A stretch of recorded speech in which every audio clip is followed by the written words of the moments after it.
Welcome to the 90th episode of the Nerdom and Other Nonsense anime podcast. That's right, the big fucking 9-0. Today, we'll be breaking down anime that aired during the third week of the spring 2019 season. As always, we include timestamps in the description of the YouTube video and podcast feed if you only want to hear about one or two specific shows, since I guess you're a filthy casual. And we spoil literally everything. My name is... Okay, hold on. Apparently I'm supposed to act... My name is Kat, and I think Leo has a beautiful big red tomato on his back that he can't see. But if he knew it was there, he'd actually eat his vegetables like a good boy. Holy shit! That was actually really Bailey good. On this podcast? What the hell? That was like perfect Tohru Honda. Oh my god. Hi, the way. I'm Bcom, by the way. And yes, I'm Leo. I'm here too. That was so good, Kat. I'm so glad. I didn't even know you had it in you. Holy shit. The moment you started, I'm like, oh shit, I need to queue up Fruits Basket and see how close this is, because it sounds kind of close by memory so far. That was amazing. Yeah, we'll definitely talk about the big plum thing in the Fruits Basket episode that we talked about today. But meanwhile, how are you guys doing? Oh, we're doing good. I made it here. I don't really have any. Here. I don't really have any nonsense. Ringing endorsement. No, I don't, because all weekend I just watched anime for this podcast. Hell Nice. yeah. Yeah, I had fun watching this week's anime. But I've been watching a lot of anime outside the podcast too over the past couple of weeks. Because I've had like lots of deadlines for things, and one thing I love to do when I have deadlines for real life things is just ignore them and watch anime instead. So I feel you. one of the anime I've been catching up with, though I'm still not completely caught up, is Sword Art Online Alicization. That is the most boring anime maybe ever made. I don't think that's like an overstatement, because literally like all it is just Kirito and like Yu-Gi-Oh, who's his blonde friend, just talking about what they're gonna do and then sometimes doing it, but like then also talking while they're doing it and then talking after they do it about... Well, but I mean, you should have known that was what it was going to be. Come on. But like the original Sword Art Online just like kept the pace up a bit better, and it had like cute girls to like kind of distract you from all the stupid talking. It's like, are you done with this? Here's some big ass tits in your face. Here you go. The thing is, they try to give you that in the form of this girl who is basically just a Fate character. Her name is Alice, and she's just a cross between Saber and Jeanne d'Arc from Fate. And like, but she doesn't have the personality of like either of them. She's just like a typical tsundere. And I don't know. It's just, she's boring. Kirito's boring. And the whole thing is set in a tower. Like, it's supposed to bring back thoughts about like the first season, but it doesn't, because Asuna's not there. And Alice doesn't replace her, because believe it or not, Asuna is actually an okay character, unlike Alice so far. And Yu-Gi-Oh! So I don't know. That sucked. But luckily, I'd also been watching Nichijou, which is like the KyoAni comedy with like lots of short skits. Yeah. That's the one everyone keeps about. telling me I need to watch. And then I'm like, well, one day. And that was me too. I was always like, oh, I should get around to this. I've seen the clips posted online a million times. Always thought they were really funny. I finally got around to watching it, and I can say, like, even in between those clips that always get posted, it is a hilarious show. It is so good. And it's also just like absurdly well animated, like all the time, like completely unnecessarily so, which adds to the humor, and it's great. And they do like amazing things playing around with the cinematography.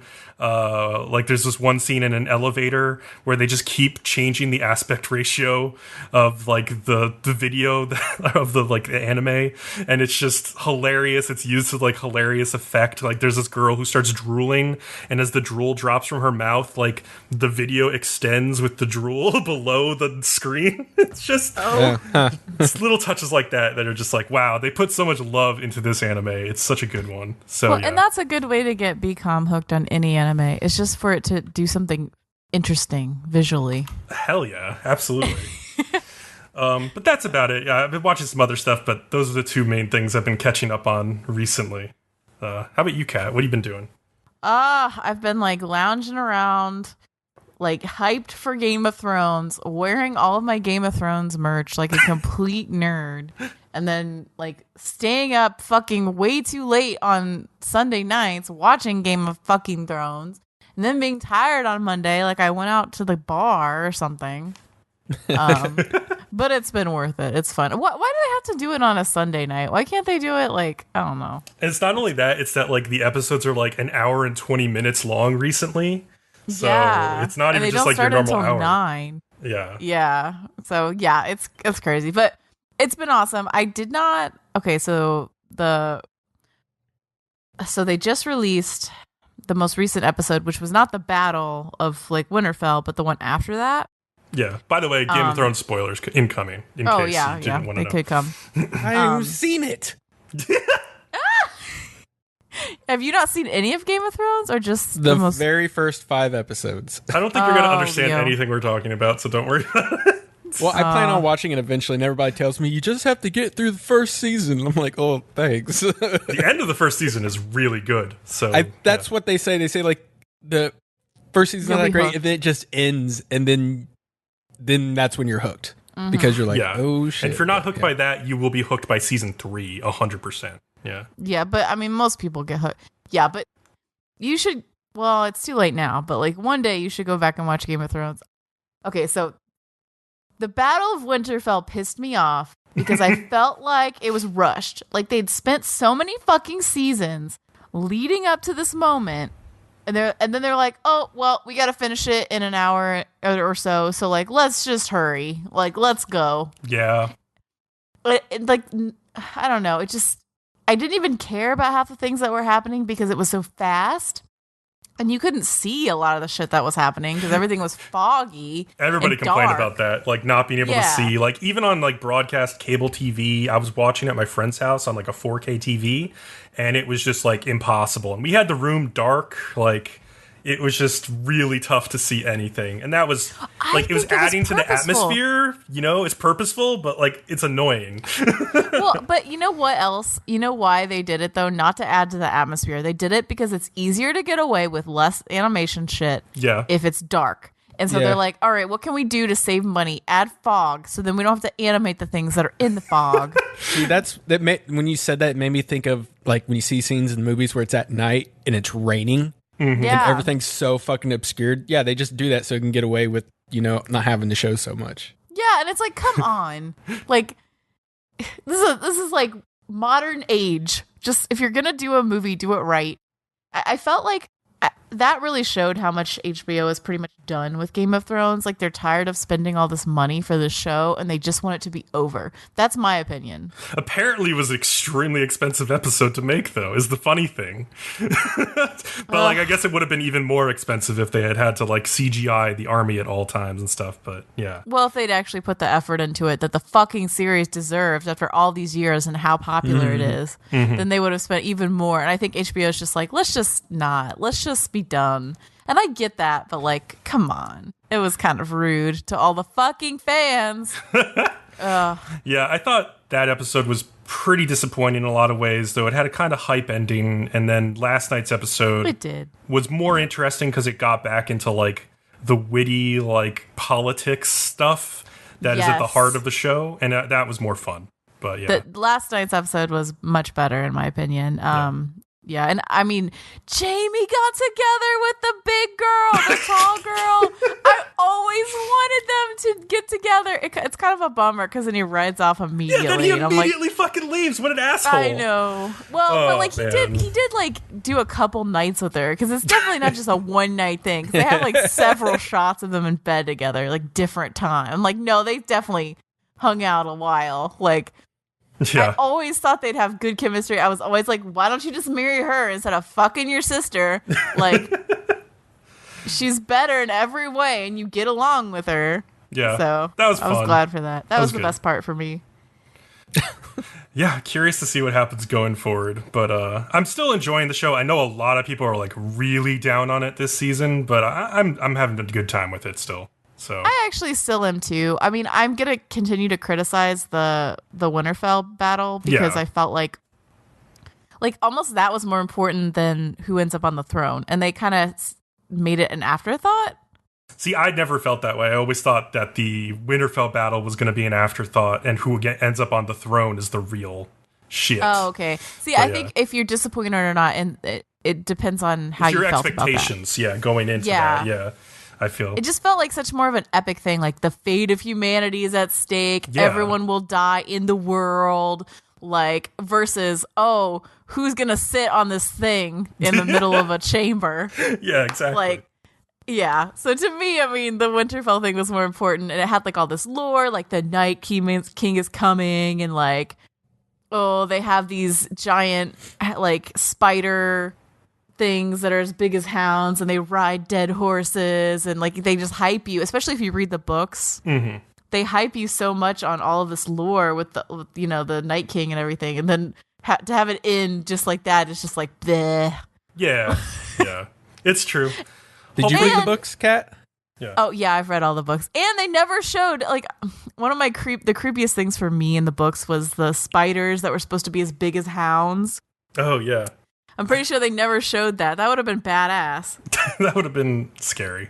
It would have been terrifying. I hate spiders. I would have run away from my living room. All right. So since Game of Thrones has become anime, we can now talk about other anime. Yes.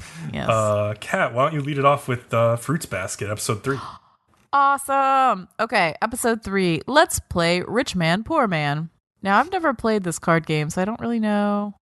Yeah, how it goes. I didn't really look it up, but they were talking about like revolutions where cards like take on different values and stuff, and it seems interesting. I kind of want to look into it. Yeah. So, okay, apart from that, so the episode starts out, Tohru wants to do like these tricolor rice balls for the school culture festival, so they're trying to figure out what to make. Kyou wants battle rice balls, which I'm just like, dumb. I know, I'm like, you just want everything to involve fighting. I don't know, dude. Check yourself. He's a cat. Of course he does. Yeah, maybe. Yuki suggests like dud rice balls be mixed in, almost like Bertie Bott's every flavor beans. It made me think of like, I have a booger-flavored rice. Oh God! Now I'm imagining that. Why did I say that? Well, it's like a common trope in anime to have like the one like spicy rice ball mixed in with the rest. You know, they do that on a bunch of shows. I said booger-flavored rice ball. I can't. Imagine the disgusting texture. Okay, I'll just not say anything else. It'd be like putting raisins in a rice ball or something. That's basically what the texture would feel like. Anyway. Okay, anyway. A little bit more salty than... Oh, okay. We need to move on. Anyway. We really do. Oh, God. I've like tears. Traumatized myself. Okay. So they go with that. They're like, yeah, Yuki, that's a good idea. Dud rice balls. And I don't know. Then you see this thing where cats are fucking following Kyou everywhere. And it's so adorable. Cute. It's so the way cute. They animate the cats is so adorable because they're just little fuzzy, little chibi things. They're like, meow, meow. And you're just like, ah. And he's like so angry and they're like so cute. I know. But you know he's not really angry because he's the cat. You know, Zodiac. So you know he loves it, even though he pretends he doesn't. Mm-hmm. But basically, Kyou is upset that he can't seem to measure up to Yuki, and like even when they're young, he was always kind of seen by adults as not as good as Yuki. Yeah, and they would like talk about the differences and everything, which is shitty. Like, don't do that shit to kids. It fucks with them. Tohru wants to play rich man, poor man with everyone in the class, and Kyou refuses. And at this point, I'm like, where's the teacher? Did you notice that? No, I didn't think about it at the time, but... There was no teacher. They're all just hanging out in this classroom. I'm like, what is this? This would never happen. Is like a break? Is like a lunch break or something? I don't think so. No, because they were planning things. I think they had like a fucked up teacher or something. You know, it's a whole lot like that in Bocchi too. Their teacher's barely there. Oh, that's true, yeah. Good point. Yeah. There's like they're always at lunch break. That's like when every scene is set. Nice. But yeah, and then the gangster girl and Kyou fight, and I was just like, oh, I always think they'd be a good couple. Like, there'd be a lot of angry sex if they were a couple, but like, that could be fine, you know. And then Yuki fends off another girl asking him out in the library, and she sort of is shitty to him after he says no. She's like, yeah, everyone says you don't like people and blah blah. And I'm like, listen, like, don't be a bitch, okay?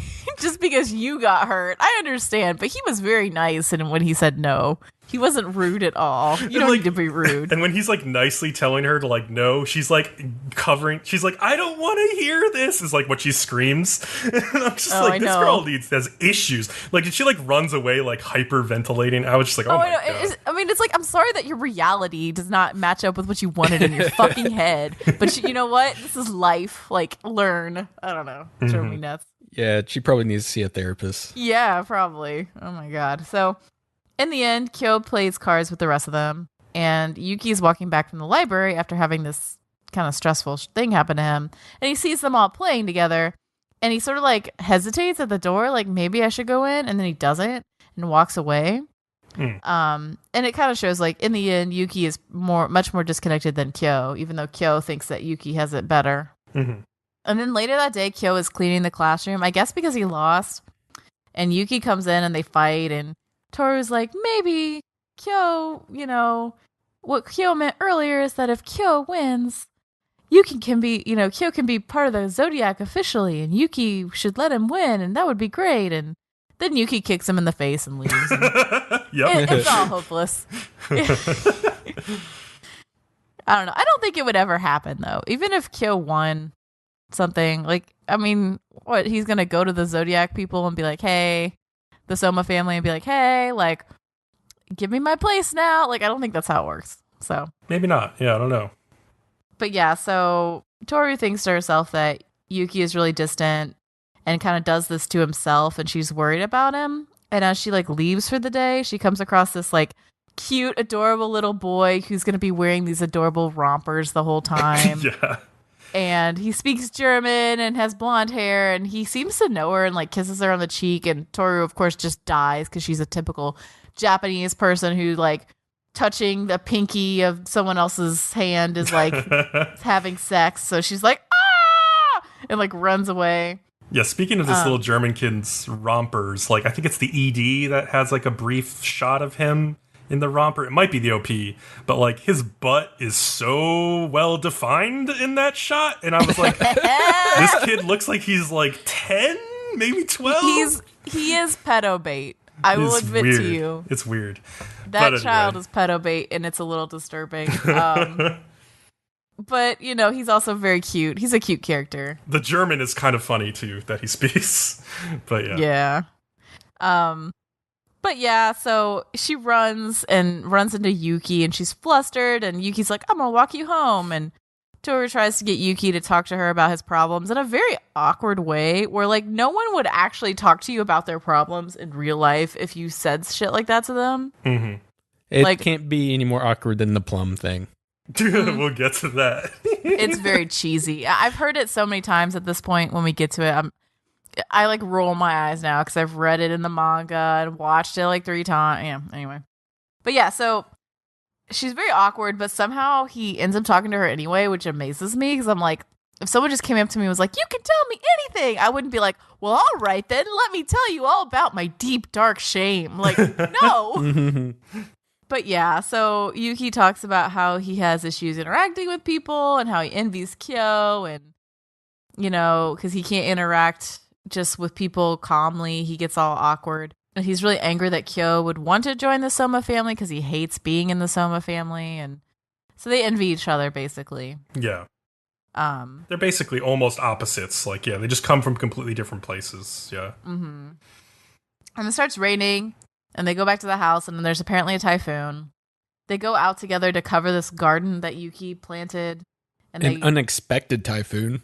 Oh, I know. Just suddenly, like, that happens. Yeah, should we talk about that for a second? So Leo's like, how can a typhoon be unexpected, right? That was your complaint. Yeah. He's like, I was thinking the same thing. I was like, okay, and I was like, all right, this is early 2000s Japan, I guess, so maybe their early warning systems aren't as good. And then I was also thinking, like, all right, sometimes, like, something could be like a severe tropical storm alert, and then it could shift in the last second. And like, yeah, but then there's still the percentage that they're probably aware of. So. Yeah. So just calling something a sudden typhoon seems like, it's like a little bit fantastical. It's probably just to create this scene. But yeah. Yeah, it would be more like, oh, it's worse than we thought or something, but it wouldn't be, But yeah, so they cover this garden for a long ass time because they act like it's, this typhoon went through in like 10 minutes and then it was over and everything was fine. The entire night, from what I'm led to believe. I know, I'm like, no, what? You wouldn't just stand outside covering the garden all night. Like, you would get rocks. I've had a lot of fucking gardens in my life. You would get rocks that were heavy and you would put the tarp under the rocks. He was staking it down. No, they staked it down. I think they just cut out the part where they went back to the house and then came back after the storm. Maybe? I don't know. Yeah. It just looked to me like they just stood there like idiots all night. Like, let's hold it over the thing. It's like, no, that's not. Yeah. It was dumb. So, after the storm passes, like, Tohru has this dumb line, because she has dumb lines about fucking everything. Because she's just the epitome of, like, light and cheerfulness and bullshit. So she told her, Mom once told me that kindness grows inside us just like our bodies grow, and that there are all kinds of kindness.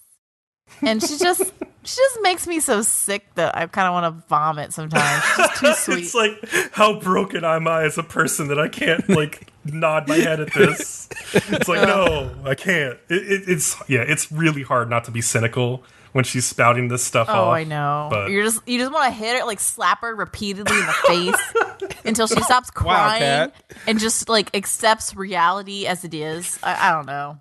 But, like, it's nice that she is the way she is, and how her mom, like, told her to be this way and told her, like, you can be a person that can, like, help other people by just listening to them and, like, giving them, like, positive reinforcement, basically.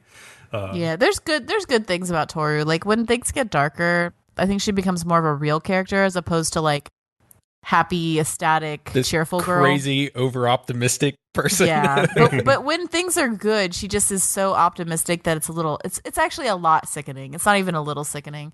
But when things get darker, she gets to be a better character. So, But yeah, he promises next time he will play with everyone, the card game or whatever. That was earlier in the episode. And he just lost his nerve before. And, like, he turns back around, and, like, this boy is so fucked already. Like, did you see the look on his face? Like, he looked like he had gotten hit over the head with a plank. Like, he's done. Yep. Like, and I'm always, whenever I see people like that, I'm like, oh, no. Later the next day, Tohru is making, like, different types of onigiri, and Kyou comes in, and Kyou apparently hates chives, which, who hates fucking chives? Me. Of course. You hate everything, Leo. You don't count. You're going to die of some disease because you don't eat real food. I don't think chives are going to be the culprit, though. It's going to be tomatoes. That's the one. Have you never had... Okay, it's what did them in. Have you never had, like, an omelet, right? An omelet with chives and wouldn't be able to eat it. Melted cheese. Couldn't eat it. I love, like, and some scallion onions. pancakes, too. Like, come on. Oh, it's so good. You're just weird, Leo. Okay. So, yeah. So he hates chives, and so he's like, man! He's like a big dick about it. And like, ew, it's gross. And I'm like, listen. It's like, totally I get acceptable. No, it's not totally acceptable to be a dick about it. What you do if you don't like whatever you bit into is go, oh, I didn't realize that was chives. I actually don't like that. You chew it, you swallow it, and then you don't eat another piece. Okay? You don't act like a complete asshole. So... Kyou is charmed, though, because she, like, compliments how he fucking makes rice balls, and I'm just like... And he's good with his hands. Yeah. So, and then they do the plum thing. So, basically, Kyou is turning, looking at the TV, and she's like, I can see a plum on your back. And everyone has a plum, and, you know, sometimes people just can't see the good in them, and only other people can see it on them. Blah blah blah blah blah. It goes on way too long. It does. It's kind of cute because I get it. It's like people have a tough time seeing like what's special about themselves. They can always look at other people and think like, oh, the grass is greener on the other side. And like she puts this analogy together because she's making rice balls that have umeboshi or pickled plums in them, which are like special ones. And I get it, but like it's so cheesy at the same time. Like, I liked the cheesiness in the show, like the first 2 episodes, because it's like that 2000s cheesy. But this episode was too much for me. There was too much cheesiness.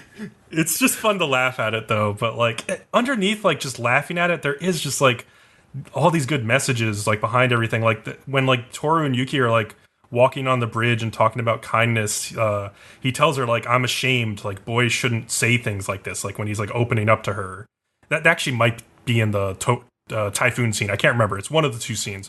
But like she's like, no, like you opening up to me like has let me become closer to you instead of like closing off your emotions. And I think that's something that some guys like need to hear, because a lot of guys just like completely close off their emotions and won't talk about anything with anyone ever. So it's nice that Tohru gets Yuki to open up about himself and makes him feel better. Yeah, for sure. I liked it. Well, and I want to talk about that in the Demon Slayer later, because there's like a scene that kind of is weirdly opposite in there.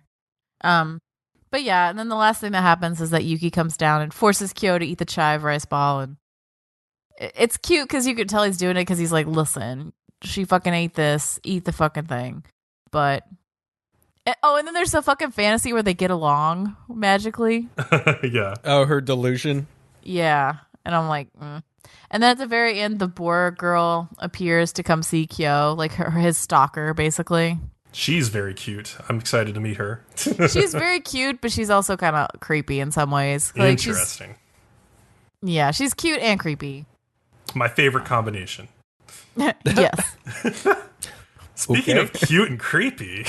Ooh. JoJo Bizarre Adventure. Yeah. Episode 27, King Crimson versus Metallica. Let's get it right. Yeah. I think Doppio's kind of cute and creepy, honestly. At the same time. With his little frog phone. Doppio.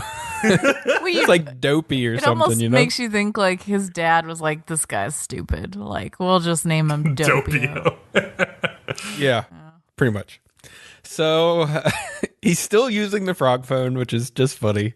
He continues to like talk to the boss and is told to look 10 seconds to the future and see where Risotto will strike from. He manages to see that he is camouflaged by the boulders, and when looking ahead for a second time, he sees scissors like form in his throat.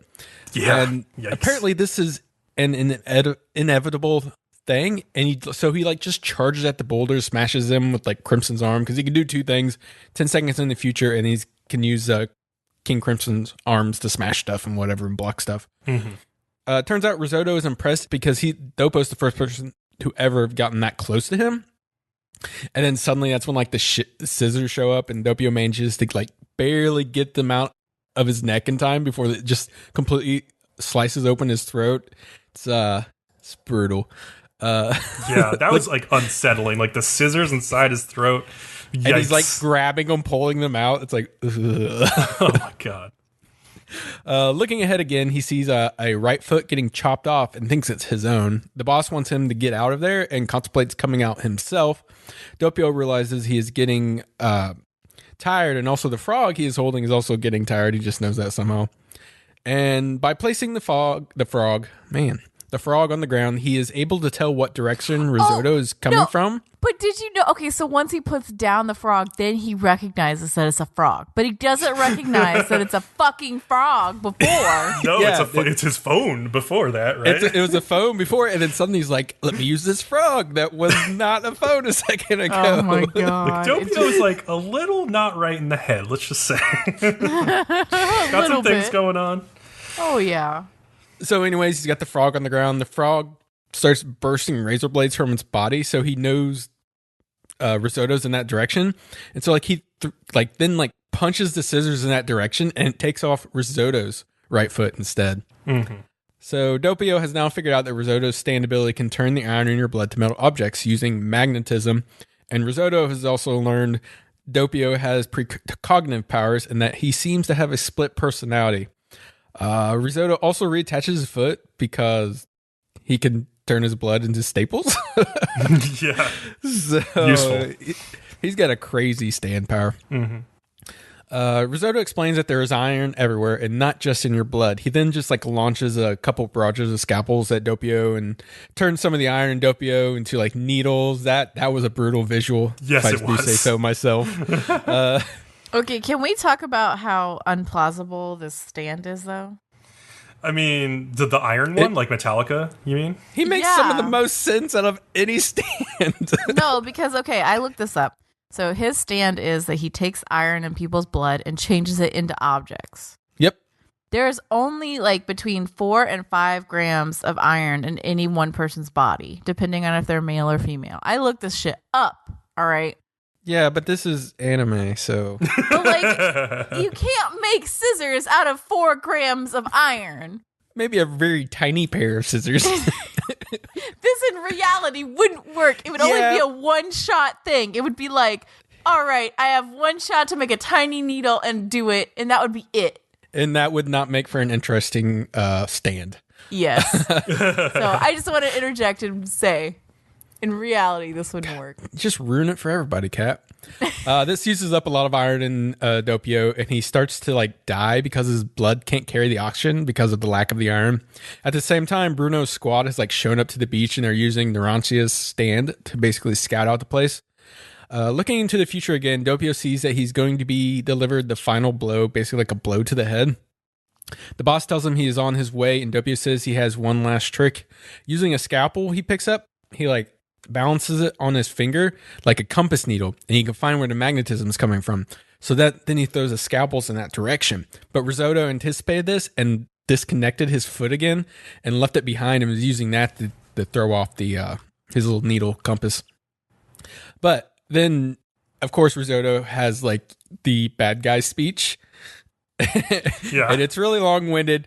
And before he can deliver the final blow, he suddenly gets shot from behind from Narantia's stand. What seems to have happened was that the boss was fully able to take control at the last second, and he threw the scalpels towards Bruno's group. And in turn, they send up Aerosmith, which is not Narantia's stand. And because like the boss is barely breathing, the stand could only detect Risotto. So it shot him and killed him. Yeah, Blew him to tears him apart, smithereens. basically. Yeah. Mm-hmm. Oh, yeah. Anything you guys want to add? Yeah, I just thought that was like one of my favorite fights so far in this show, actually. Like, because it's two like really overpowered stand users going against each other. Because like Risotto's power is like really strong. Like that could kill easily most people. Yeah, I also forgot to mention his power allows him to cover himself in iron flakes and then reflect the light and basically be invisible. Yeah, so I that's thought how it he's was- invisible. Yeah. I thought it was interesting that he almost won against the boss because it shows you that the boss is not actually as all powerful as you started the season thinking. Yeah. Well, only when he's Doppio. Yeah, well, but like, yeah. still, they're kind of the same. Yeah, but when he combines their powers together, like when you combine Doppio's ability to like see 10 seconds into the future with King Crimson's ability, just as delete time, that is so ridiculously overpowered. Like together, like see the future, delete time. Like, oh my god, it's ridiculous. So Yeah, for sure. these guys are gonna have some trouble taking him out. Also, I just kept thinking now that they're they're rebels or whatever or betrayers, why don't they just like team up with the other group of rebels? Well, I mean, most of them are dead now. Like I think he was the last one. Yeah, I think Risotto was the last one. Like when we got that shot in the episode of all those the guys, flashback? it's like Yeah, it it's was like all all the- the ones they killed already. Yeah. Oh, well, yeah, but I just thought like maybe there's more and they could. But you're Yeah. right. It's probably the end now. But I was just thinking, man, that would have been so much better if they could team up. Like, Well, somehow there are like 13 more episodes in this show. So, I mean, Yep. somehow it's gonna happen. I don't know. Guys, you want to move on Yes. yeah. to This next show. Shonen Training Arc, the show Demon Slayer, Kimetsu no Yaiba. But it was so good. Okay, what I love about the show is that it's serious and like actiony, but also comic. Like Yes. they make a lot of comic moments and jokes in this. It does have like this episode was It's one of the better like little shonen training sequences I have seen in a show. I will agree with you. Yeah, it's really fun, and it's also done over like a 2-year period and done well. Yeah, the time was passing by crazy. had me laughing. Actually, he's like, "Oh, really?" Well, he's like, "Oh, 6 months passed," and I'm like, "Dude, what have you been doing?" Dude, I was sitting here. I was like, "Wow, they're really like." I don't know, really, they're going to do this, I guess, which is interesting. Because, like a training arc, I can't think of any other training arc where they spend like 2 goddamn years solidly. It is realistic, a lot. too. Unless you're just like, well, and that's how long it would take. Yeah. Unless it's like Dragon Ball where like Goku goes into like another like time verse to like, train for infinite time or whatever. They usually don't do this, so... So yeah, episode 3, Sabito and Makomo. So yeah, in this world, there exists like a Demon Slayer Corps, an ancient organization with several hundred members.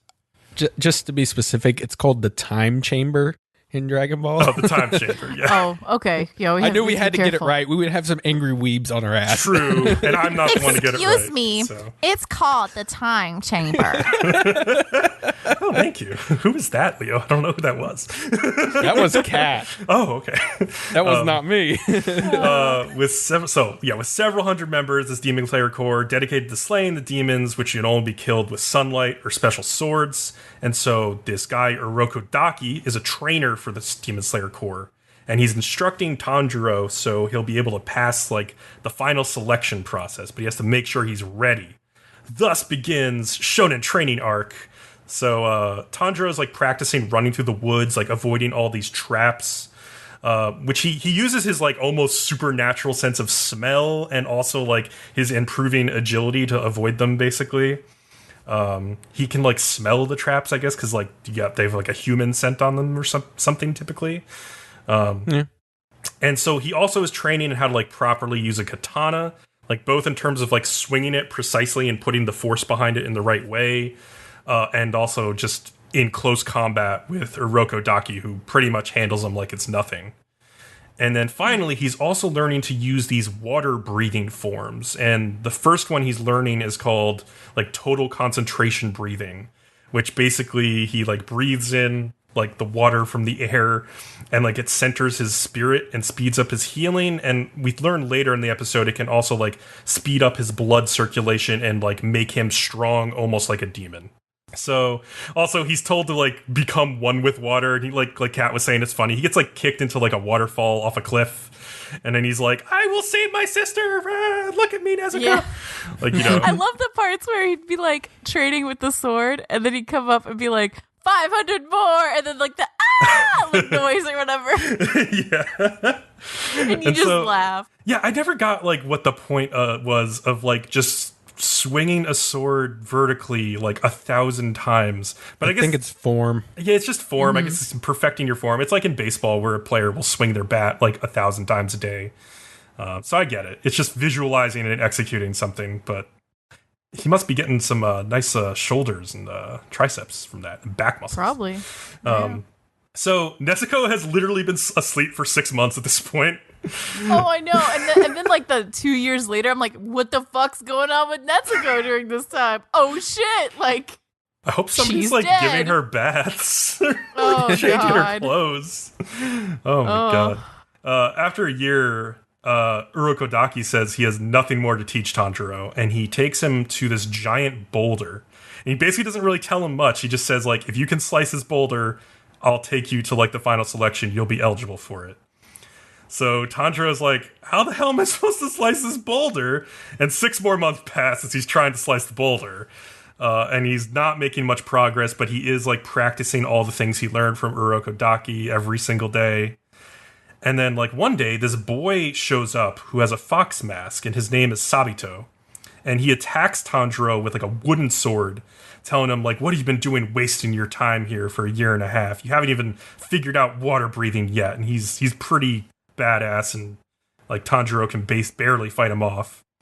I would also kind of refer to Sabito as like toxic masculinity, the plot device. Like, oh, I know. Okay, so at one point does he say like, "You're not a man because a man suffers in silence and never talks about their feelings"? And I'm like, it's like, that's not what a man would say. A man would go further. It's just like, because, Tanjiro's complaining, like, I can't do it. I've pushed myself as far as I can possibly go. He's like, you're no man then.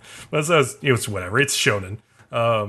Sabito like wipes the floor with Tanjiro, and then he basically at that point hands him off to this girl named Makumo, who is like the exact opposite. She's very cute and soft-spoken and like always positive and encouraging.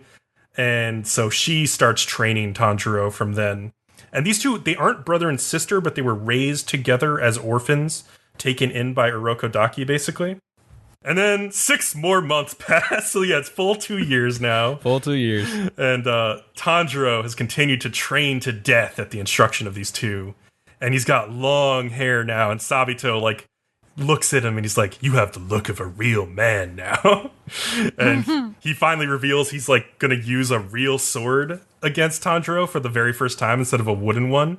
And they just like start to duel, and it's like snowing and like it's like slow motion, and Tanjiro just goes in for like a really quick vertical slice. And when he like makes the slice, it shows like Sabito's fox mask being cut in half. But then Sabito and Makumo both disappear, and they're kind of smiling. And it's revealed that like what Tanjiro really cut through was the boulder itself.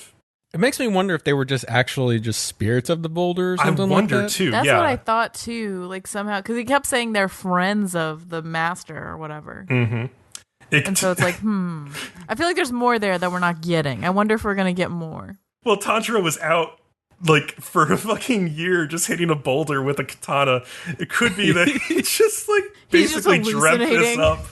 Yeah. It'd be really interesting actually if he had imagined this himself as a means of like overcoming the obstacle. Like if this was his like inner mind, but I don't think that's what it is. I think that would be cool though. Like that's an interesting way of portraying that. But yeah. Any other thoughts on this episode? I had a lot of fun with this one. It was good.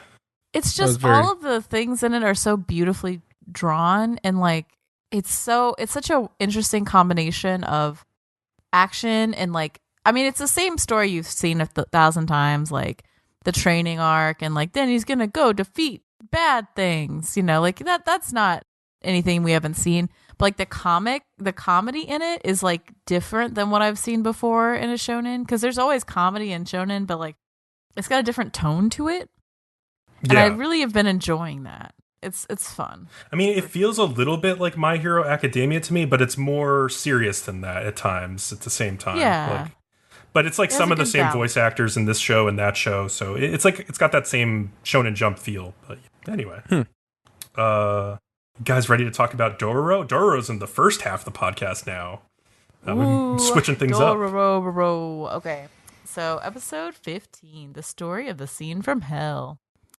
So, okay, I heard this term the other day, and I don't know how they say it in Japanese, but it's called like 3-eye. And it's this rule that in anime, if there's like 3 spaces in someone's eye, like you can see the white underneath their eye. You know what I'm talking about? Okay. Instead of just like on either side. Yeah.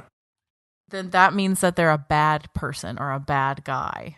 Interesting. I noticed that with Lord Sabame's eye this episode. Yeah, and then I thought about that because I heard that in a podcast, and I thought about it like, and it wasn't even an anime podcast. It was just a completely random podcast. And I was like, I guess that's true. Because if you think about some of the bad guys you've seen, they always have the weird like whites of their eyes are more prominent thing. So yeah. Or what is it like? What is his name? Sanmei or something? Sabame, yeah. Sabame, he has that. So Sabame takes them to his house and is like, "Oh, everything's fine, blah blah blah." And you see his wife. Dororo goes out into the village, and everyone seems happy, and everything seems fine. But then Dororo's like, "Okay, it must be like every other village." He stops at one of these houses. Sorry, I keep saying he because I'm so used to it now. It's funny. I like it. I even wrote she in most of this. Yeah. But then sometimes I would like slip up. Yeah, so she gets asked if she wants dango, which it annoys me that the translation on Amazon Prime for dango was rice cakes. Yeah. I guess it is technically a cake made of rice. Kind of. Like, Americans, when they think of rice cake, they're going to think of, like, the crunchy cylinder things. Yeah. It's usually more often translated as dumplings, so I don't know why they went with rice cake here. Yeah. Like, it would be like sweet dumplings would be a good translation. Yeah. Or something like that. But yeah, so she sits down and she's eating these cakes. And the grandma and this little kid sit down with her. And the grandma's like going on and on about how amazing Sabame is and like how he puts the village above everything and how he's a great guy. And then Dororo asks about the burnt out temple, and the grandma just completely bypasses the question as if she never asked it and leaves. Mm-hmm. And she looks over at the workers in the field nearby, and they all were watching the conversation and like quickly look away. Yeah. But like you can totally tell they were all like staring. And yeah, then they're like cutting like the harvest. Like one of them had like this handheld scythe and it like kind of like glinted in the sun. And I was like, oh boy, this is not going to go well. Yep. It's like da-da-da. Like and then meanwhile, Hyakimaru is out following Sabame, and Sabame confronts Hyakimaru. And they do like the thing that they do sometimes in the show where they kind of go back and forth between scenes really quickly, and I don't like it. It's like, God damn it, pick a scene. Meanwhile, Dororo like goes into the storehouse, but she only finds rice. She's like, what's in here? And she thinks there might be treasure. And then suddenly she notices a trapdoor on the floor, and she gets pushed in it from behind. And then some of the villagers are like, this is to protect the village. And then they shut her in, and I'm like, what the fuck? The whole village is in on it, basically. Yeah. Oh, God. It's like one of those horror movies where all of a sudden everyone's just smiling evilly, and like the main character's just running through the town. Ugh. Yeah. I honestly feel like this episode is similar to a lot of like several past episodes of this show in a lot of ways, because it's like the villagers are sacrificing things to keep them safe, and like the demons are making a deal with like the Lord and stuff. It's just like, oh, this kind of feels like the same thing that's been going on everywhere else in this show. Well, I think it's that they're trying to hammer home the same theme over and over in all of these small stories. Yeah. I think the ending in this one is very different. Yeah. So, but yeah, you're right that they tend to do similar things with these stories. So meanwhile, like back to the part where Sabame's confronting Hyakimaru, Sabame's like, hey, I've lived here all my life. The village is everything to me. And is like, are you here to kill the ghouls? Because like, I'm not going to let you do that. They're also part of the village, and I think everything about the village is important. And Dororo's like, I'm going to kill them. Hyakimaru's like, I'm going to kill him. And then meanwhile, Dororo, it like flashes to her, and she's like, I need a light in here. And suddenly there's like red lights everywhere in their eyes, and she's getting attacked. And you're like, fuck. It's that ugly caterpillar thing again. Yeah. Yeah.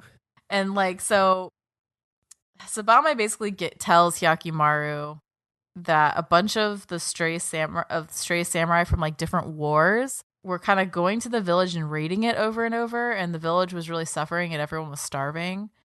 And then Sabame encountered these ghouls, and the ghouls would eat the samurai and help the village prosper. And he even married one of the ghouls to like, make it a good relationship and everything. And I was just thinking in my head at that point, like, can you fuck a ghoul? Well, it transforms into a beautiful woman. Look, a lot of Tokyo Ghoul fans think you can, so. I mean, but like, is it a solid thing? Yeah, it's just odd to think. Yeah.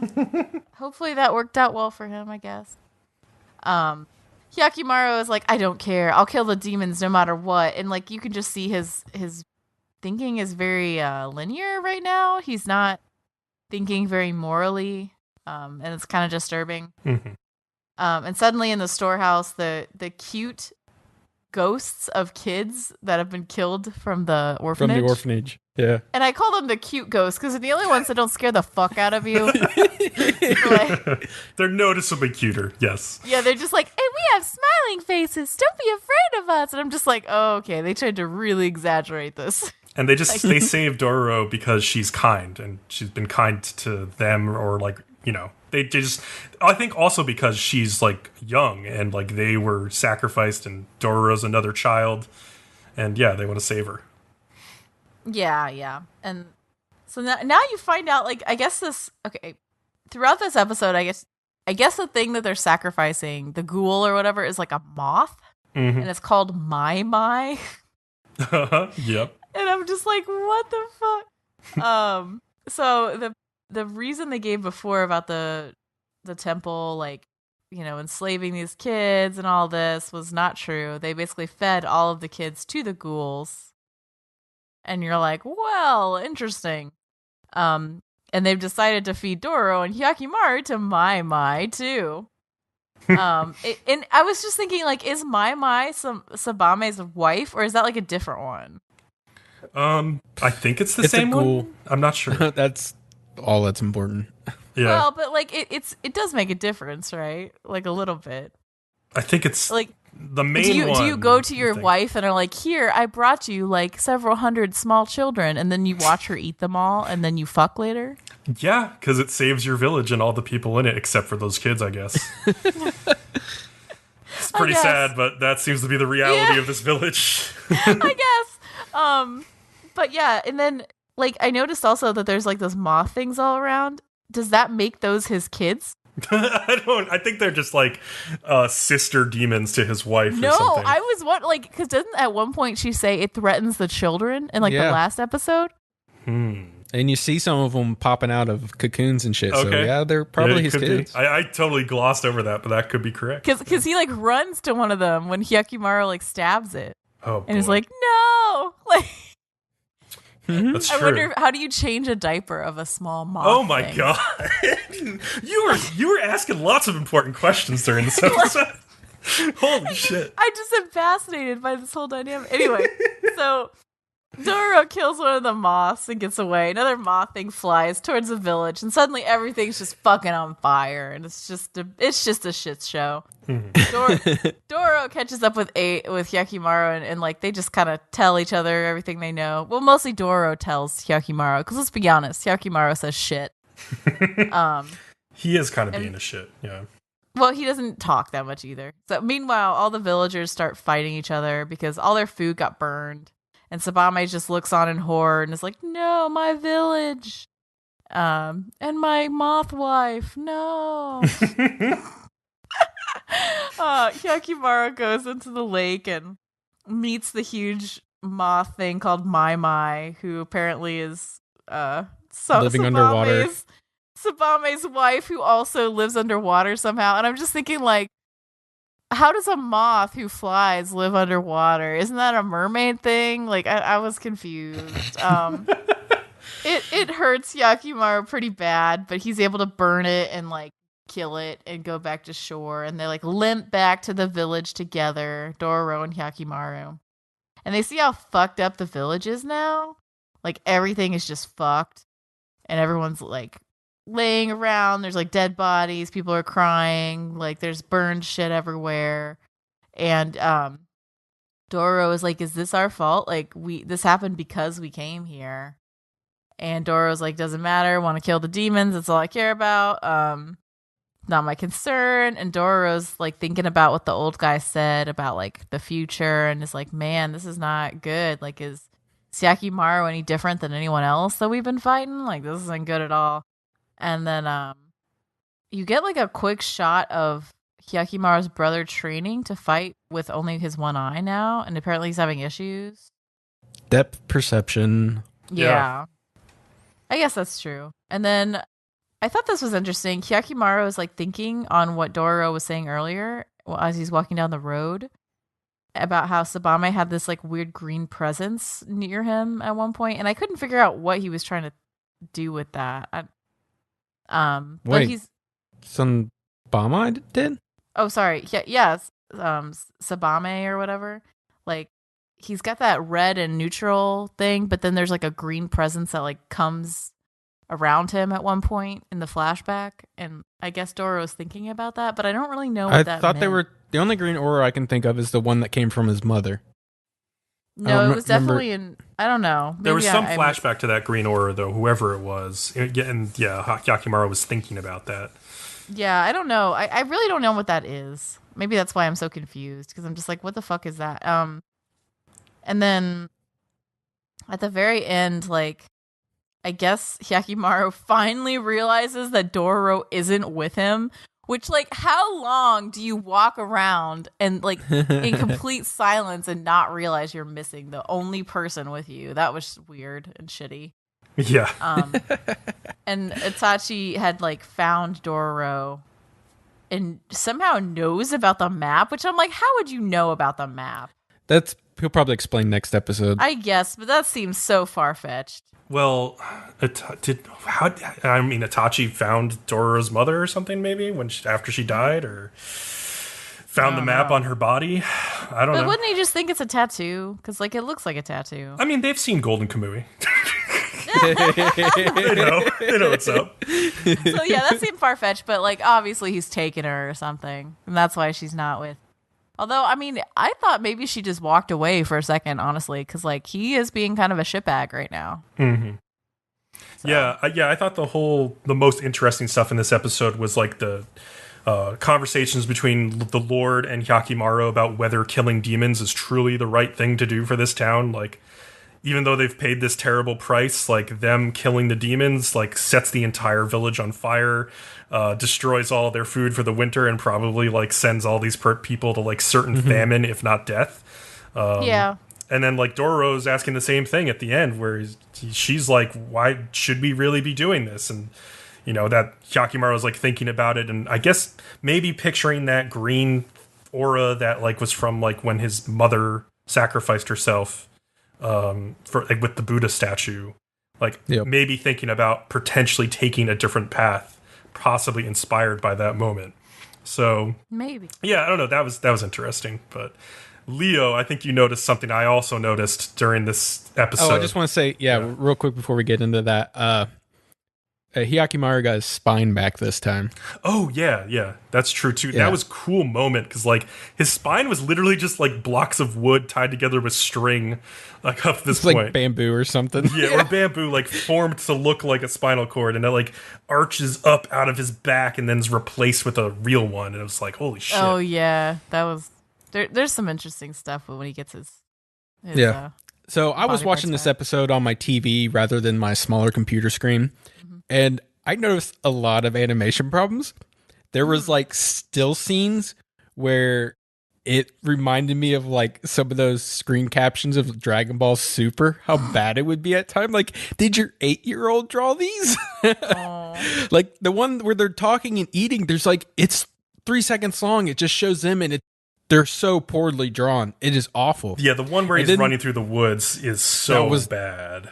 That was my other example. I actually had to rewind and go, was that as bad as I thought it just was? It was really bad. It was super bad. Oh my God. It was like a janky YouTube video made back in, like, 2002 or something bad. I don't know what was going on with it. Yeah, I mean, maybe they were just rushing. I don't know. It could have been a scene that they maybe didn't know if they needed, or maybe got thrown in at the last second as, like, a connecting thing, and just something went wrong with the production of that one cut, because, man, it just was so bad. But I'm hoping it's just a blip on the radar. I'm hoping they get back to normal next week. But if we continue to see stuff like this, we'll know that we're in trouble. So we'll see. Yeah.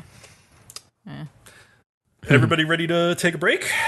Yeah. Sure. All right. We'll see you back in a minute. Yeah, with some hype episodes in the second half. Yes. And here's another tasty morsel from the Trash Pandas Watch Anime podcast. Some fan service. Yeah. I mean, it worked pretty well in Dragon Ball. Do you remember those scenes with Bulma? Bulma was running around in a bunny outfit for the longest time. I know. Akira Toriyama. We can get the Dragon Balls, and then we can make our wish. Bulma's panties. Did Oolong wish for Bulma's panties, or did you just wish for a pair of panties? I think it was just a pair of panties. I'm sure it's different in the Japanese than it is in the English dub. But, yeah, he just wished for panties. They're probably used. As always, you can find us on Facebook and on Twitter at Trash Panda Anime. You can find us on our website, tpwapodcast.com. You can also find us on assorted sites like SoundCloud, Stitcher, and iTunes.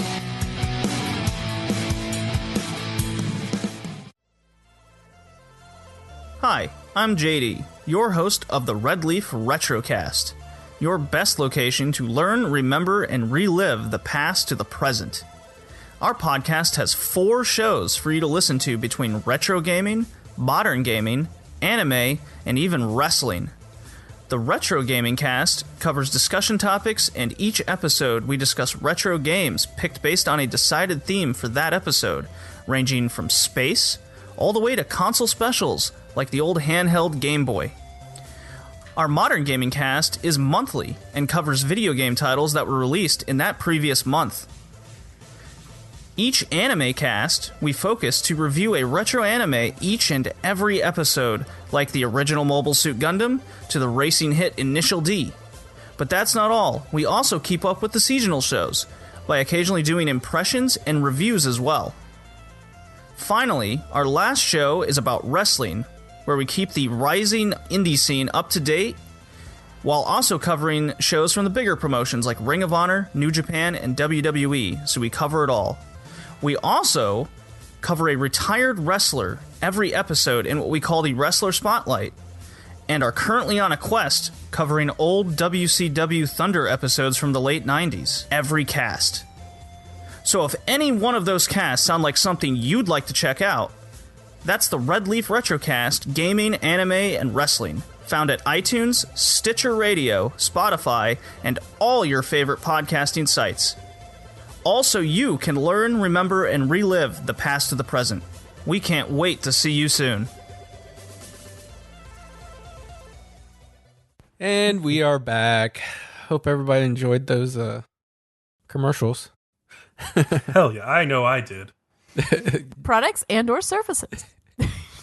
So, Okay. episode 50, the town where everything began. Attack on Titan is back. Yeah. Should With probably should season have said that. 4. So too Right, hyped. guys? It's season 4.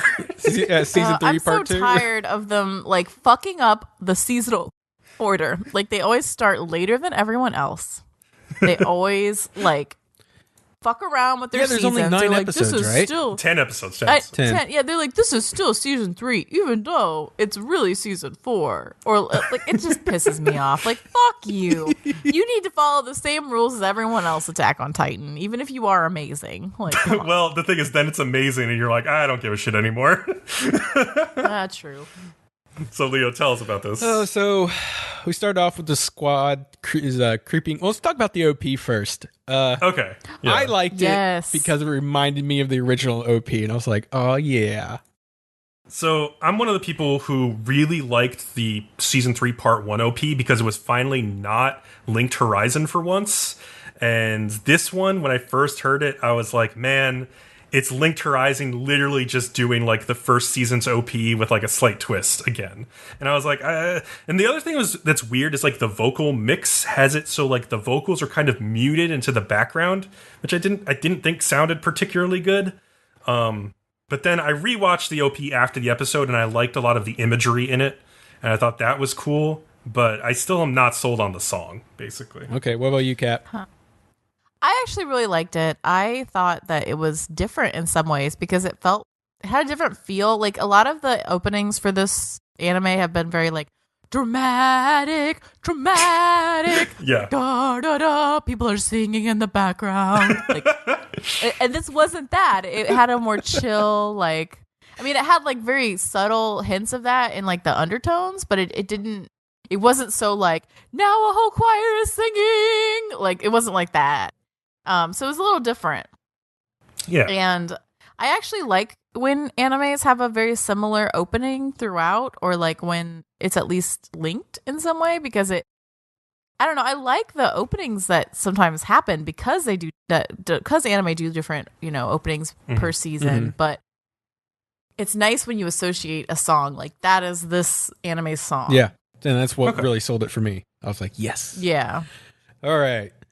The squad is creeping through the forest trying to get to Wall Maria before dawn and patch up the 2 gates that the Colossal and Armored Titan destroyed, an inner and an outer gate. As per usual, Eren is scared and won't admit it. And when Armin asks if he is scared, and Armin is like more of a man because he admits that, of course he's scared. We're fucking fighting Titans. Oh my God. the moment that Aaron started being a little bitch baby again, I was like, stop it. You just had a whole arc where you promised you weren't going to be a dramatic piece of shit anymore. Yeah, that didn't happen. You literally said that. That was the whole point of the fucking thing. You're not allowed to do it again. Stop. I had these flashbacks. I was so angry.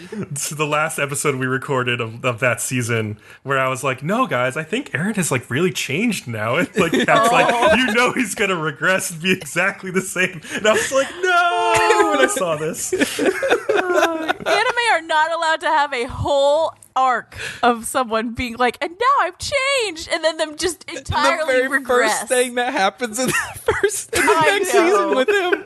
It's the very first scene. Oh my god. There was also something else I caught. Like, one of the guys says Aaron. They're like, they smack him like, you're not supposed to say Aaron. That's why we're wearing all these hoods. But then Armin and Mikasa say it like another 2 or 3 times. I'm like, why didn't they get hit? But anyways, so they actually pass like a sleeping titan, and Hange comments that it must be one of the new types that can use the light reflected off the moon to move at night. Oh, that's cool. They eventually come to the edge of the forest and quickly cover the distance to get to the walls as quick as possible. The plan is to use Aaron's hardening ability to first plug the outer wall and then the inner wall. All 100 of soldiers are also wearing hoods, so the enemy can't figure out who Aaron is, and if they did, they could easily stop them because they would just target him really quickly. Yeah. Strangely, they come across no titans and plug the outer wall easily. We do get a brief glimpse of like Reiner and Bertolt watching the whole thing, but we don't know from where yet. Also, like, the scene where, like, Aaron just fucking maneuvers up the wall and then flips, and there's, like, green smoke in the air because they've been firing off, like, flares to let people know. It kind of makes up for his whining earlier. Yeah, you're just like, okay, finally you did something. Thank God. That was such a cool piece of, like, 3D animation, and it gives you such a great sense of, like, the height and the verticality of the walls. And, like, yeah, he goes plunging down, like, a lightning bolt into the gap in the wall, and it's amazing. That was an amazing shot. Yeah. So Aaron ends up losing his cloak from the transformation, and Mikasa gives him hers so he can hide himself again, which is super dumb because now they can see who Mikasa is, and it would be very easy to tell who Aaron is because it's that fucking one cloak dude whose side she won't fucking leave. That's a good point. I'm like, you just... And it's not like Reiner and Bertolt don't know these people. Like, they know exactly what they would be doing, Yeah. It's like, that's what they would perfectly know. They're like, if you had to guess, well, it's the one next to Mikasa. I'll tell you that right now. Yeah. I'm not changing my bet either. It's like Mikasa never gets off that guy's dick. Like the one that she's next to, that's definitely Aaron. Like she is thirsty for that give boy. Give Aaron your cloak, and literally anybody else except Mikasa. Oh my god! I'm just imagining like the briefings where Reiner is like, "Listen, she wants it so bad. Like she will be next to him all the time. Just follow Mikasa. You'll know who it is." Oh okay. Back at the inner gate, Armin finds signs of like a recent campfire and evidence saying it was 3 people camping there. He lets Erwin know, and they both become very suspicious because the fire was like cold, the pots were already cold, and they should at the most have had maybe 5 minutes to like hide themselves. That stuff couldn't have gone cold in that time. So they knew in advance. Yeah, somehow they knew in advance somehow. So Erwin gives Armin command of like a small squad to do a search, and Armin orders them to search all the houses near like the 2 gates first. They aren't finding anything, and Armin starts to panic because Bertolt and Reiner keep using their Titan powers in inventive ways and outmaneuvering them. He remembers when he saw the Titan in the wall and decides they must be hiding in the walls near the gates. It's the only thing that makes sense. Erwin also calls a halt to the mission because he believes Armin is onto something. Armin then has his squad rappelling down the walls and like tapping away at the walls to try to find a fake spot. I thought that was really funny, actually, too. Tapping the walls. And they look so bizarre. They're all just like, I thought they looked like little insects because they're tapping with their little blades. Yep. I don't know why. There was just something like a comical meme about of like Reiner opening up that piece of wall, and there's just like a Jehovah's Witness. To talk about my Savior, the Lord. Them tapping on the wall, and then they use the scene from. He's like, "Here's Johnny." He's got his face in the door. That'd be Armin's face. That'd be awesome. We should make it a fucking meme. Fuck everyone else. Yeah, we should make this meme. We should create a channel like Discord, like neon Nerdom and Other Nonsense memes, and just make them. Just hope one catches on one day. So one unlucky soldier does find like a cavity in the wall, and like Reiner comes out and immediately stabs him. But then Levi, probably 4 times faster, just is immediately on Reiner, stabs him through the neck, in the chest, all the way, like a barbecue skewer. Yeah, it's just out the other side. He was on him so fast too. I really liked that because it, like, one thing I'm liking about the show at this point is that the scouts make really quick, decisive decisions now when bad shit goes down. Like Levi was just like immediately handling that situation. Like Reiner removes the face door, stabs the guy, and barely has enough time to look up. And Levi is already plunging the sword through his fucking neck. Yeah. Yep. And it doesn't kill him. Yeah. Somehow. I'm like, what do you mean it's some ability? How dare you? I was so angry. If you looked at it, he did miss the spine, so I'm like, maybe, but when his spine snapped when he hit the ground? I don't know. Yeah, it's like, come on. But no, I get it. I also really liked how Armin, like, he tells everyone to look for them in the walls, and they're all like, that's insane, we don't have time for that, we're not gonna do it. And then like the other guy's like, you need to follow his orders because we put you in charge. And then they actually do it, and that's actually the thing that it is. Like, they gained so much respect for him at that moment. Yeah, so anyways, Reiner hits the ground and starts transforming into the Armor Titan. Simultaneously, the Beast Titan and a bunch of regular Titans suddenly transform outside the inner gate. Yeah, that was interesting. Like, I understand the Beast Titan doing it, but how did the regular Titans do it? I think it has to be based on that Beast Titan's power somehow. I guess. Anyways, the Beast Titan picks up like a boulder to block the inner gate, so now the horses can't get through, which basically traps them in there. And they got the Colossal and the Armor Titan on one side, and then the Beast Titan and the other smaller Titans on the other side. So, and it's just setting up the stage to end it here and now with like the Scouting Legion, trapped. Anything you like to add before I did this funny thing I noticed? One thing I'll add is that Armin is sort of getting set up, I feel like, to take over as like a leader of the Scout Corps. Erwin is that person now, but Erwin is saying like, I trust this kid, he has proven himself, and he is like one of our greatest weapons. So I could see Erwin going down soonish. I could see that happening because Armin is doing a really good job. He is smart, and he's finally embracing that role. So, yeah. Oh, and like hilariously in the preview for the next episode, there's a Titan running and it's doing the finger guns. I saw that too. Oh my God. It's fucking the funniest fucking thing I've ever seen. He's like, bang, bang, bang, bang, bang, bang. It's just running. Every season we have like one favorite dumb Titan, and it's great. I love it. Yeah, there was the pirouetting Titan from the previous season. That was the best. I don't think anybody's ever going to top that guy. The finger guns is, I don't know, that's really up there with me. I just hear him going bang, bang, bang from God, what was it called with the old guy? Get turned into a robot. It's been a couple. Iron Man?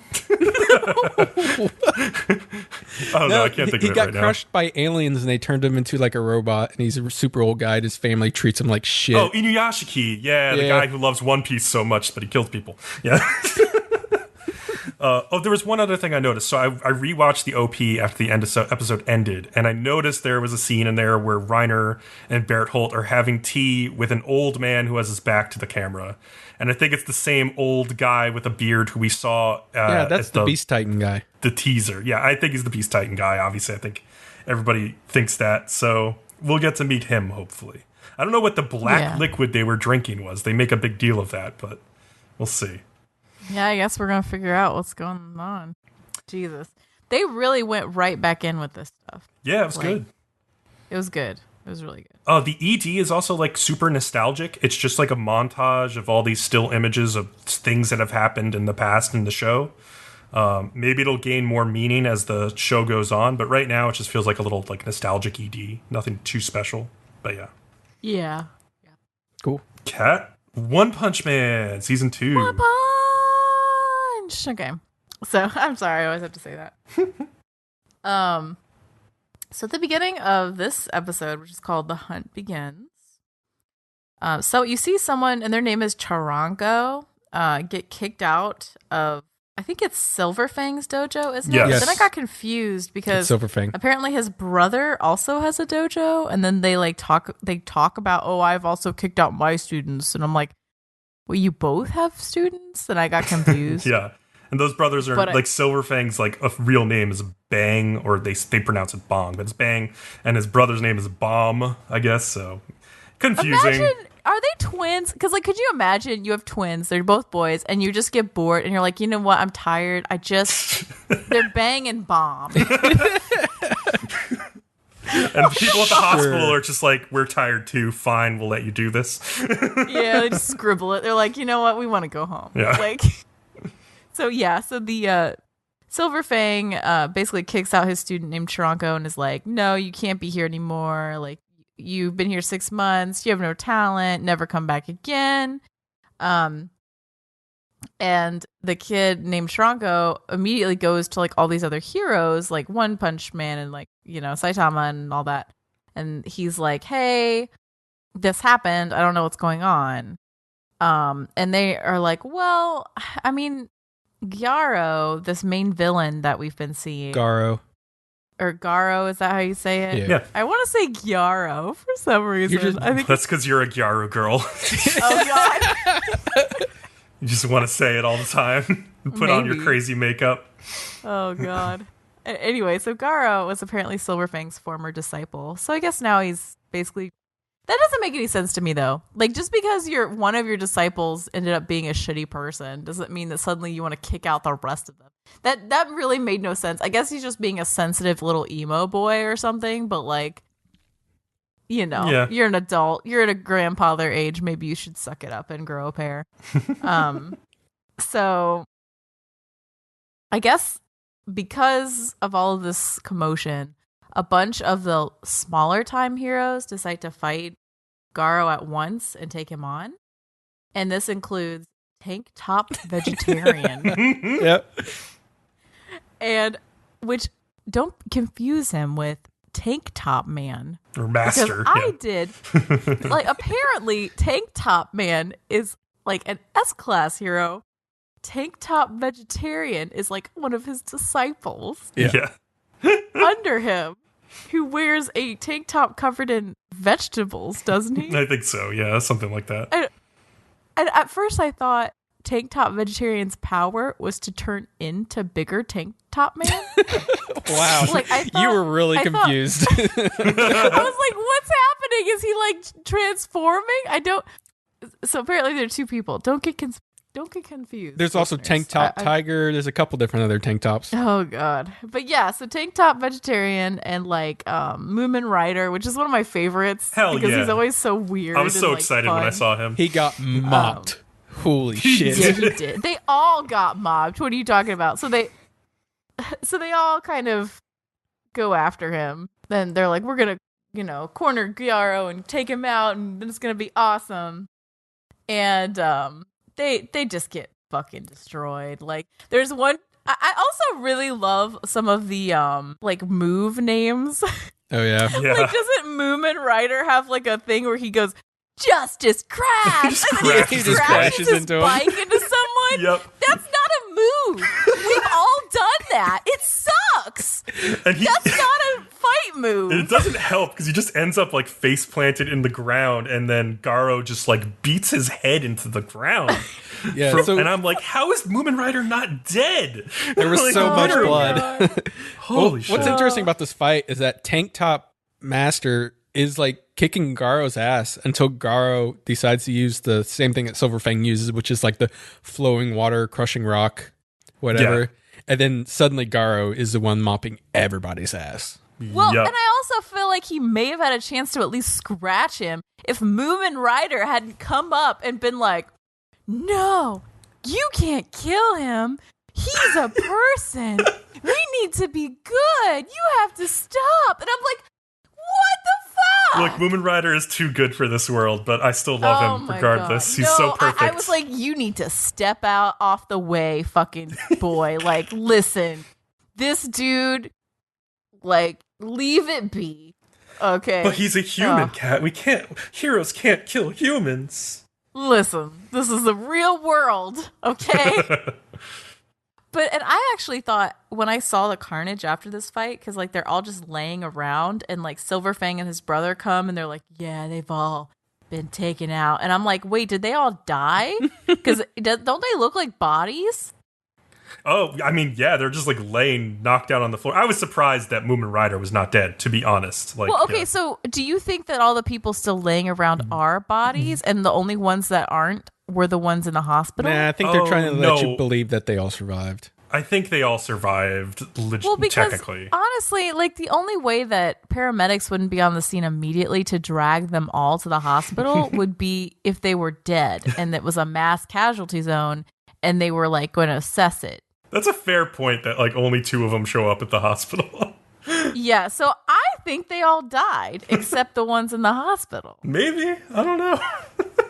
I guess we'll find out. I don't know, but I think they all fucking died, you guys. I think they glossed over it because they don't think we can handle the truth. Well, I was annoyed that Moomin Rider didn't at least have like a broken nose in the hospital. Somehow his nose was like perfectly fine after getting slammed into the concrete like repeatedly.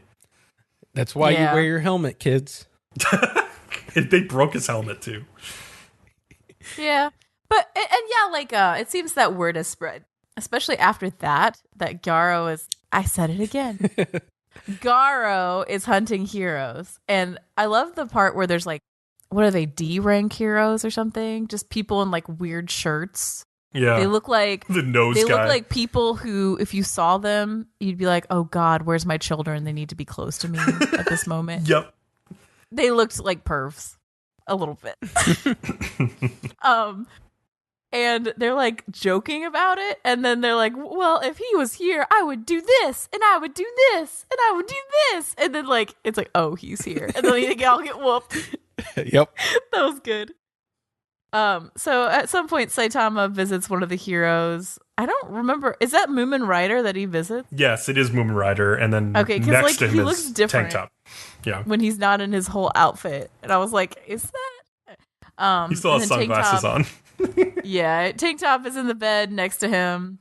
And he visits for a while and they talk. And then meanwhile, Gyaru visits some kid in the park. And he just wants to see the hero book. Yeah. And like looks up all this shit on all the heroes so he can fight them better. And then like talks about how he wishes that he was in the book. And then I guess the kid thinks he means like as a hero, but he really means like, oh, I wish I was more of a villain to be in this fucking book. And Saitama sees Chiranko in the hospital too. And Chiranko's like, here, take this ticket. I was going to go to this martial arts tournament and fight, but like, and because there's this huge grand prize, but I can't. So take it. You can't fight as me because that's against the rules, but you can go watch. And Saitama seems to just completely ignore everything he's fucking saying and just being like, I'm going to fight. And I'm like, why? Stop it. Like, no. But of course, you know it'll happen. Meanwhile, Garo leads another hero. You got to take that makeup off before we podcast. It's like a disorder. Oh my god, it's so good. Meanwhile, Garo leads out another hero called Golden Ball, which I feel like is just so rife for like jokes. Like he has the golden balls, like yeah. He apparently knew Garo was looking for him and was baiting him though, and there's like a good battle where Golden Ball and his friend Spring Mustachio. I love that name. Like, I love that guy. This dude. Yeah, in this alley. And it's almost like, oh, maybe they'll do it. And then he, of course, whoops their ass. Garo does. Yeah, and then he also whoops this board member of the Hero Association's ass, which I actually didn't mind. And I thought it was hilarious because the 2 girls that he was paying to hang out with him, like, they don't really seem too upset about the fact this guy got his ass whooped. Because, like, he's just laying there, like, all beat up, and they're taking pictures and laughing and shit. Yeah, because he was asking him, like, oh, you can give me a kiss on the cheek, and I'll let you meet this hero next week. He was being a douchebag anyway, so they don't like him. Well, yeah, but I thought it was funny. They're like, we never liked you. Like, even though we were hanging out with you. And then Garo eventually, at the very end of the episode, and this is the part I want to talk about, meets up with Saitama. And he thinks he's a low-level hero that's, like, found him somehow and, like, is trying to improve his rank. So he's like, all right, I'll just take care of this. Tries to punch Saitama. Saitama's like, fucking nope, and, like, blocks and then just chops him, like, just once. And Garo is just fucking down and just, like, you see his field of vision just wavering. He's, like, gonna pass out. One chop, man. One chop! Yeah, and, like, as his vision's wavering, I guess he's like, don't bother me while I'm shopping. Saitama's like looking at these like wigs, right? And he's like, 3,000 yen, that sounds expensive. And then he blacks out. And so he buys this wig. And that was okay, so up until this point, we all thought that this was gonna be this whole arc was just gonna be Garo versus Saitama in some weird way. Maybe like indirectly, but somehow that was going to be what it was. I think they're going to completely bypass that in like hilarious one-punch fashion and just make this about him hanging out at this martial arts tournament and having a blast. That would be pretty fun, honestly. Yeah, and just like, oh, you thought it was going to be about this big badass villain who's just whooping every hero they come across. Nope. It's really just about Saitama having fun in a martial arts tournament. It's almost like 3 arcs in one. Oh, interesting. In a way. Yeah, but yeah, so I thought that was hilarious. And then the last scene, which I also thought was just fucking gold. So Saitama's in the mirror and he tries on the wig and Genos comes in and he's like, oh no, we're at that point. And he calls this dude and he's like, yes, can you have the synthetic hair fibers ready for implantation? Yes, we've gone beyond that point. We need to do something. and he thinks like, Saitama's getting a little self-conscious about his bald head, as many men do, and he's got this wig, and he's like, we're gonna do something about this. Which I thought it was hilarious that he was this serious, like, I need to help him out. Also, I thought it was hilarious that he had clearly thought about this in advance and had this conversation with someone already. Yeah. Oh. Is ready to go with Dr. Kuseno or whatever. Yeah. So it was actually a lot better of an episode than I thought it was, because the first 2 were not that great. This was much better. This is definitely my favorite episode so far. Yeah, and I thought it was the best animated so far too. Yeah, the animation was not terrible. Maybe they're gonna be okay. Yeah, I think having 3 episodes to adjust, and then you're like, it's actually not that bad. It's just like season 1 was just so fucking amazing. And I guess I can say why this is 3 arcs, since the monsters did pop up at the end. But so they're like the Garo arc is what you're kind of thinking, and then now you got Saitama thinking about the martial arts arc, and then there's the monster invasion arc. So it's like all these 3 things just happen at once. And I'm sitting here trying to think. I have absolutely no idea where they're going to stop this season at. This is going to be crazy. That's interesting. But, yeah. Now, there's a lot of stuff that happens from here on out. My other favorite thing was when Saitama's at the hospital with those heroes, and he just keeps giving them bananas. Yeah. Oh, I know. And I was like, what in the world? Like, he's like, if I give them a banana, they'll like talk to me and be my friend, basically. Like, no, it apparently that's works. not the way that works. It worked in that sense. I mean, it works in like let's humor this poor soul. He clearly has something wrong with him. Wait. Yeah. But yeah, that was a lot of fun. I'm looking forward to the next episode. Oh, for sure. I was pleasantly surprised. Yeah. Okay, so one episode that Leo is definitely not looking forward to. Hell yeah. Take it away, Bcom. Oh, I hate this show. Here we get to it. Episode 3 of Sarazanmai. And I thought this was a pretty interesting one. It's called I Want to Connect, but It's Not Meant to Be. Pretty much all the episode titles have started out with I want to connect and then something. So this show is all about connections between people. So, and this one is all about Enta, who's like the cute little, cupcake boy with like the brown hair and the glasses. His little cinnamon bun. And this anime opens on him, having kissed Kazuki, who was still dressed up as the idol Sara Azuma at the end of last episode. And while that kiss is still on his mind, his sister Otone, like the next morning at breakfast, keeps talking about this fish called kisu in Japanese. And so she's saying like kisu, kisu. And he keeps getting like, jumping when she says it basically. And she's excited because she's going out on a date with this guy who is also named Keese, who owns a fish shop. And she's really excited. She's like holding like a fishing pole at the breakfast table and being really energetic about it. She's like, we're going on a fishing date. And we might even kiss on that date because they're like watching TV too. And yeah, it's just all about kiss, kiss, kiss, kiss, kiss. Can't get it off his mind. And so Enta tells us that he's been close to Kazuki since they grew up playing soccer together. They've always been this golden duo, or golden combi is how they say it. And they have their own pose, and it's really nerdy and funny. And yeah, he wants Kazuki to just come back to soccer and score the winning goal with his pass, basically. And he also hopes that once Kazuki has received his dish of hope from the Kappa, Kepi, and has been granted his own wish, that Enta will be able to give him a masanga. And a masanga is... He has like a box with the masanga in it, and it's from Kapazon, which is this world's version of Amazon. And it says promise ring on it. So it's kind of like a promise ring. He wants to give this promise ring to Kazuki because he's in love with him. And of course, a masanga is like, I guess it's just like a type of bead that can have like a necklace strung through it. So it's like an ankle bracelet, basically, that he wants to give him. And yeah, here the bead on it is that soccer ball. So Enta talks with Kazuki's little brother, Haruka, who is also sad that Kazuki quit soccer and doesn't smile like he used to anymore.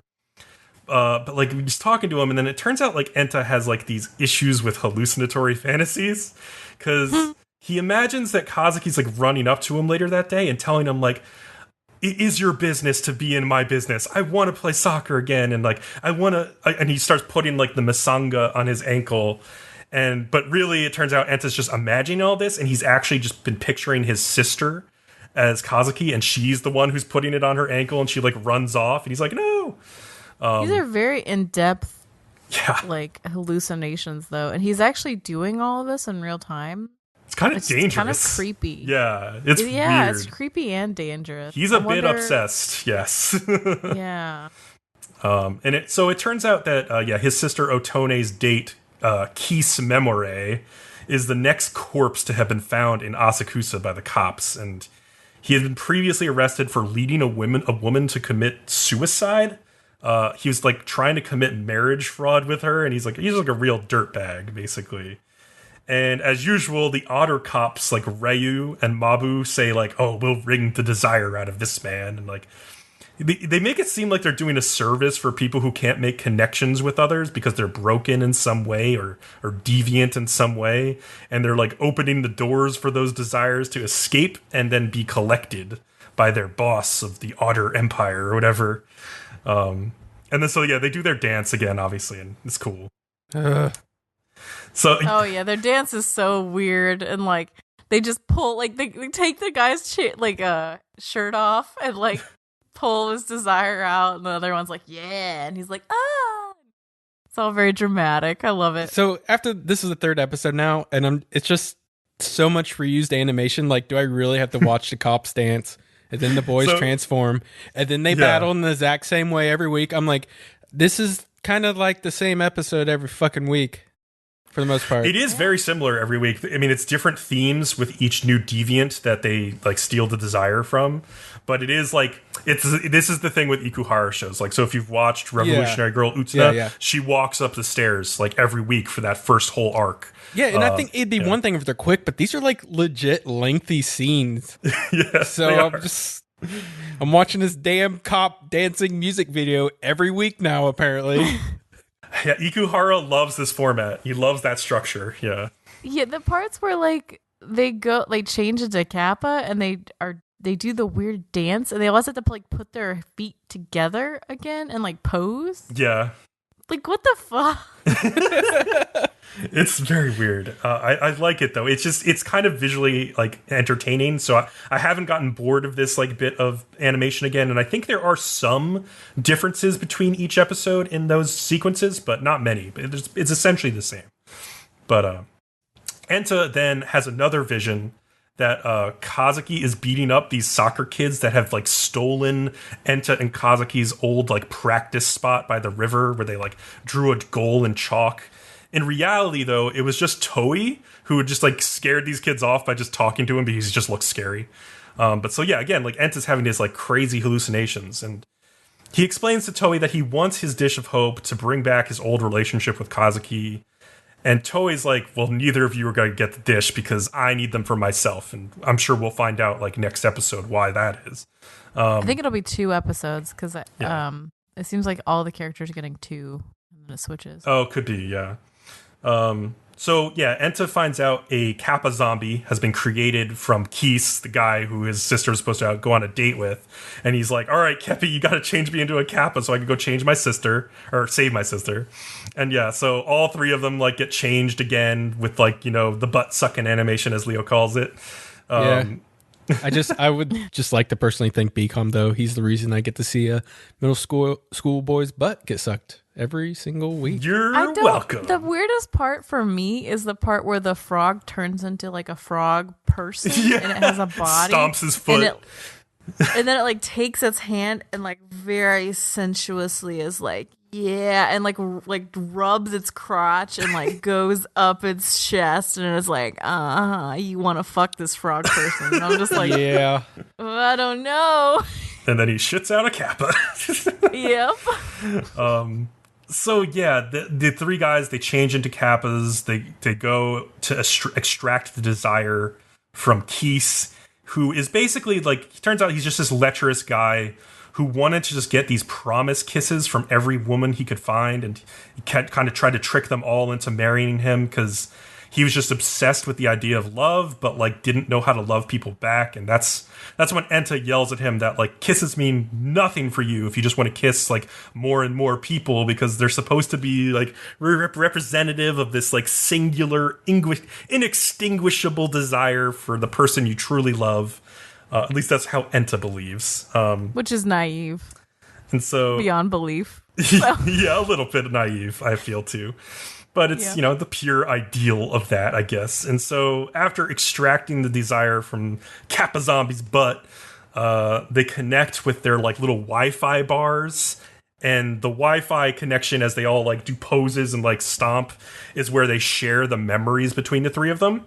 And so this is where Kazuki and Toei see that Enta has been hiding these desires away, of how he loves Kazuki. He's been like stealing his soccer jersey and smelling it and like taking the like clarinet out from like a recorder out from Kazuki's desk and like blowing on it. And I actually need clarification on this. So like you got the 2 scenes where he's smelling the jersey and the clarinet thing where he kisses it, and then he sucks on it. Yeah, and then they see the one where he actually kisses the other boy. Yes, but like, do they all only see the one, or do they all see all of them? I think they all see all of them, but I'm not positive, but I think they all are sharing all the 3 of these memories. Yeah.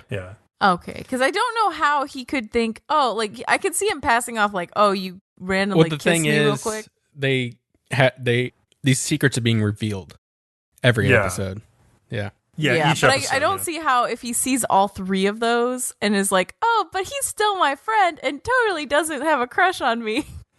Yeah, it's interesting. So, because like after that scene happens, we get this brief scene where like, well, first Otone, the sister, completely forgets like she was supposed to go on a date with this guy Keese. He's like basically erased from existence, like because the picture is erased from her phone and all this stuff. And Enta pours out his true feelings to Kazuki and like offers him this misanga on like a silver dish, and Kazuki like accepts and saying they're the golden combo after all, and like they go in for this like gentle kiss, and it was all hallucination, and actually Enta was kissing Kepi, and then he like runs and vomits. He's like, what was that about? He's like, nothing. So like at that point, like I don't know what Kazuki is thinking, because he did see these things, so I don't know what he's thinking about Enta, or maybe he doesn't have time because he's so obsessed with his relationship with his little brother still. I think he was kind of passed it off real quick, didn't he? Like he had some excuse as to why he would do that. But I was thinking like, surely he wouldn't be just like, oh yeah, like sure, bye. Like he he'd like be concerned or want to talk to his friend or something. You would hope so. And so we get this after credits scene where Kazuki's little brother Haruka tells Enta like he kept his older brother's masanga that he had thrown away. Because also at the end of the last scene, like a little rat ran away with the masanga that Enta bought. And so the little brother gives Enta this and is like, give it back to my brother someday. And Enta promises to do that, even though he was like kind of depressed. And then we also see that Haruka's like in a wheelchair and is staying at a hospital, which might help to explain why Kazuki is so desperate to maintain the little connection he has with his brother. And is going to like such lengths. I thought that was so weird how like they haven't showed you until now that he was in a wheelchair or that he wasn't living with them, but like you totally would have missed it. Like I don't remember him walking, but like I didn't think anything about that. That was so crazy. I think this show is playing around a little bit with like an unreliable narrator at times because, like, first of all, there's Enta who sees hallucinations. There's Kazuki who doesn't truly know who he is, and then we haven't even figured out Toei's deal yet, but we know that he's got violent tendencies and wants to be like his older brother, who's like a yakuza, basically. Yeah. So you are right there. That was crazy. Like that was really well done. Mm-hmm. I like how this show keeps like peeling back weird mysteries week after week and letting you a little bit closer into these characters' lives, and they like surprise you with like the way that with what you learn about them. So it's good so far. Yeah, I'm just in love with the ending, like the animation. Yeah, even the song is kind of growing on me. I don't know. I really like the song and the ending a lot. Yeah. And yeah, I really like the live action scene with the animated stuff on top of that. It's really cool. Ruby, stop licking that. Sorry. Well, that's the most interesting thing that's happened in the past 10 minutes. Oh, man. All right, let's move on to the last show of the day, Carole and Tuesday. Cool. Oh, what'd you say? Awesome. I said cool. Oh, okay. I was going to say, which usually comes out on Thursdays.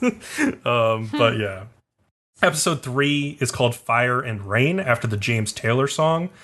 And I'll get to why it's called that. I don't think it has any like truly deeper meaning with that song by James Taylor, which is a whole lot about him overcoming like his friend committing suicide, and then overcoming his heroin addiction, and then overcoming his band having broken up.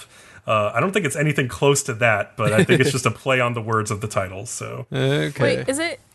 That's not the same song as I Set Fire No, to the it's rain. a much fucking better song than that one. I've seen fire and I've seen rain. It's that song. Okay. Lone days where I could not find a friend. That kind of song. Okay, anyway. We left off in episode 2 where the former music manager Gus was having like burst into the girl's apartment and is like, I'm going to be your manager now. Here's Johnny. And he and Roddy have like dragged them out to this pizza place that grows its own in-house tomatoes. Leo would love this place. I would love this place. Holy fuck, I want to go there now. But like, I was annoyed because the first two guys order like margarita pizzas because I guess that's the thing to get. And then Tuesday orders a margarita pizza. And then even Carole is like, all right, fine, I'll have a margarita pizza. And I'm like, what 4 people go to a pizza place and all order the same type of pizza? That's insane. I was like, I can't deal with this. What 4 people go to a pizza place and all order their own fucking pizza? That is the question. Well, maybe this is only serves the especially sized pizzas. Yeah. I mean, I did go to a pizza place with my friends a couple weeks ago because it's like New Haven style Connecticut pizza that is. It's big enough to share, but like we're all greedy bastards and all got our own, so I can't knock them for that. It's small enough that you could eat it on your own and not feel like a huge pig. But yeah. So the girls are surprised. They find that their Instagram account is blown up because of Roddy's like stealthily posted video. And they're also a little creeped out that he filmed them without permission, but they kind of gloss over that. Yeah, they're like, let's just not think about it. Yeah, well, go away. They also did burst into the stage when he was there setting up. So, I mean, who's really at fault here? Could they really be that angry about it? No. So, Tuesday's mom, Valerie, tells her son Spencer to continue searching for Tuesday because she doesn't want any negative PR going into her political election cycle that's coming up. And she just wants him to, like, handle this, basically. We find out that Gus was born in Texas on Earth, and he was a drummer for this band called Lazy Sandwich, which didn't really amount to much, but they were like a little one-hit wonder. He's also famous for signing this really talented singer named Flora Farron when he became a music agent. But she's like the only famous person he ever signed also, and he hasn't had any success since then. Though he does say, I was involved with Bruno's Mars performance. And they're like, who's Bruno? Oh, I know. They're like, who is that? And didn't he also mention like Justin Bieber? Justin Bieber, yeah. They're like, what? And he's like, well, you need a Brian Epstein to your Beatles. And they're like, who? And he's like, you don't even know who that is? But basically kind of just bulldozes over him. And it's like, if you come with me and you work with me, your voices are going to reach the whole world. If you don't, like, you're screwed, basically. You're fucked. Yeah. And so they high-five him and they're like, fine. So I really like this next part of the episode because it's this short sequence where Angela is just doing like an MTV Cribs tour of her house. And it just stood out to me because it is so incredibly fake. I know. So scripted. So scripted. Then she's like, oh, it's time to do the makeup. And then she's like, do you want to do something more like sexy? And she's like, no, I like myself the way I am. I'll grow into sexy later. And I'm like, that is so obvious. And then isn't there another part where she changes? Yeah. Like she's gonna go work out by the pool, and then she walks by the window in her bikini. Working out, but then you see her through the windows anyway, and it's like it's so dumb. It's so calculated. Well, she changes in like 2 seconds. Yeah, that was impressive. Like she was like, boom. Yeah, I'm like, what the fuck? And she also like sells that durian soda. She's like, of course I'm drinking it. You know, kind of thing. Also, okay, nobody go swimming in their makeup unless you're a psychopath. If you're gonna work out, it's one thing to be like, I'm gonna lay in the hot tub or whatever, and maybe you have like something on, but like nobody goes and is like, I'm going to hardcore swim and work out in my makeup that just got fucking touched up. That is a fake ass bitch is what that is. Yeah, it just feels like those fake idol videos you see coming out of like Korea sometimes or Japan. It's just in line with that stuff. It's great. So yeah, Gus's idea for getting the girls started is to have them go around playing lots of small gigs at like bars and small like locations. And Roddy's like, that's really old fashioned, dude. Like instead, we should just get them featured by like this big shot DJ. And Gus is like, all right, Roddy, well, get us a date with this DJ. And meanwhile, the girls will go to this voice coach. Gus also doesn't pay for the pizza because he's a cheap ass. Yeah, and that was interesting. Oh, are you going to talk about the voice coach? Yes, but I have one thing to talk about first, which is the laundromat sequence. Dude, that was cringy for me. A little cringy. Okay, like I like songs and stuff, but that was a little bit like the part where they're hitting their feet. Yeah. And if I was like that guy in there, I would have been like, could you two stop that, please? Well, wouldn't you feel just really uncomfortable? I wouldn't have asked them to stop, but I would have just looked between them and been like, this is creepy. No, they would have had the 2 seconds where they're like going, and I'd be like, hey, stop banging, you know. Yeah, and like I was tweeting to Enzo from the AAA podcast before this episode because he's really liking this show, and I was like, oh, I could imagine you in like a Brooklyn laundromat like getting people to sing, and then he was like, yeah, but in real life New Yorkers would have none of that shit. I was like, yeah, that's true. They like take their laundry out of the machine and like move to the opposite part of the laundry. They would be like, who are these crazy people? We got to get the fuck out of here. Or they would just yell at you to shut up. Well, but like New York people think you're crazy for like talking to them. Yeah. Like I've been to New York before and like apparently stood in the wrong place while waiting for a bagel and been yelled at.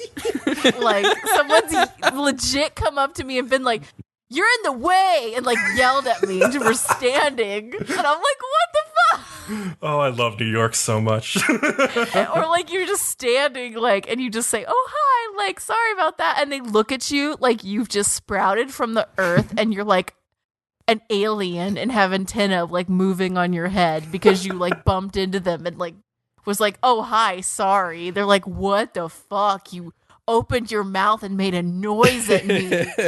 Like, but like, so I can imagine this scene actually playing out with some laid back hipsters in Brooklyn, like making up this song as they go. And I think one of the lyrics was really cringy where they're like, it's easy to sing, but it's harder to live. And I was like, oh my God. Oh no, the one there's like dancing laundry. So I like that though. I was like, that's silly. It's like round and round like dancing laundry. I liked that part. The chorus was pretty fun. It's catchy. Like any musical that I watch, I do occasionally like to watch musicals. I always am cringed when they start singing out of the blue. Like I always have a moment of being like, oh, and this reminded me of that. Because you're like, oh, this isn't normal human behavior. This feels weird. Yeah, you're like, no. They would be having a psych eval like 10 minutes from now. This is interesting coming from somebody who tends to sing randomly before we record. That's a great point. I sing all the time. Yeah, it's true. I can't talk. We're sitting here, and the next thing you know, Kat's singing some fucking random lyric. I don't know why. You're not wrong. You're not. So I thought this song, if a bit cheesy and cringy, was very cute. So I hit the mark on that. And it also is just, these songs that they're writing are obviously just going to tell the whole story of their journey to making it along the way. And I think they'll be memorable because you'll hear this dancing laundry song and you'll know exactly when they wrote that and what they wrote it about. And it'll be nostalgic near the end of this anime. But yeah, it turns out the voice teacher they get sent to runs some like weird space yoga cult. And it totally has to be a cult. Yeah. And it's all women. Yeah. And they're all sitting. And he's like, feel with your womb. And I'm like, oh no. Like the moment I was sitting in a room of any amount of people and someone says that, I'm just gone. Nope. Yeah, I'm like, fuck this. Get the fuck out of here. And Carole and Angela are like, this doesn't seem right. Like, and oh god, it's weird. And of course, Gus even pops in. He's like, was this really what they used to do? I don't remember this. And so the whole thing's a sham. And in contrast, Angela is getting voice training in the sense that Toy has her strapped into a chair and he's like, you need to hit these arpeggios, you need to hit these notes. And she's like, why don't you change the song if I can't sing it? He's like, no, the song is perfect. You're the one who has to change or I'll get rid of you. And then he's like, I didn't want to resort to this. And he has like all these like little instruments pop out of the side of the chair, like torture her. And she just screams and she's like, did I hit it? But yeah, so that's her voice training, which is not so great. And she's obviously frustrated. She talks to her mother, Dahlia. By the way, Dahlia apparently has transitioned into being a male, but there's a really weird blurb on the website about Dahlia where it says like about his gender that it changes from time to time. I don't know what they're trying to go for with that little blurb, but that is legit a thing.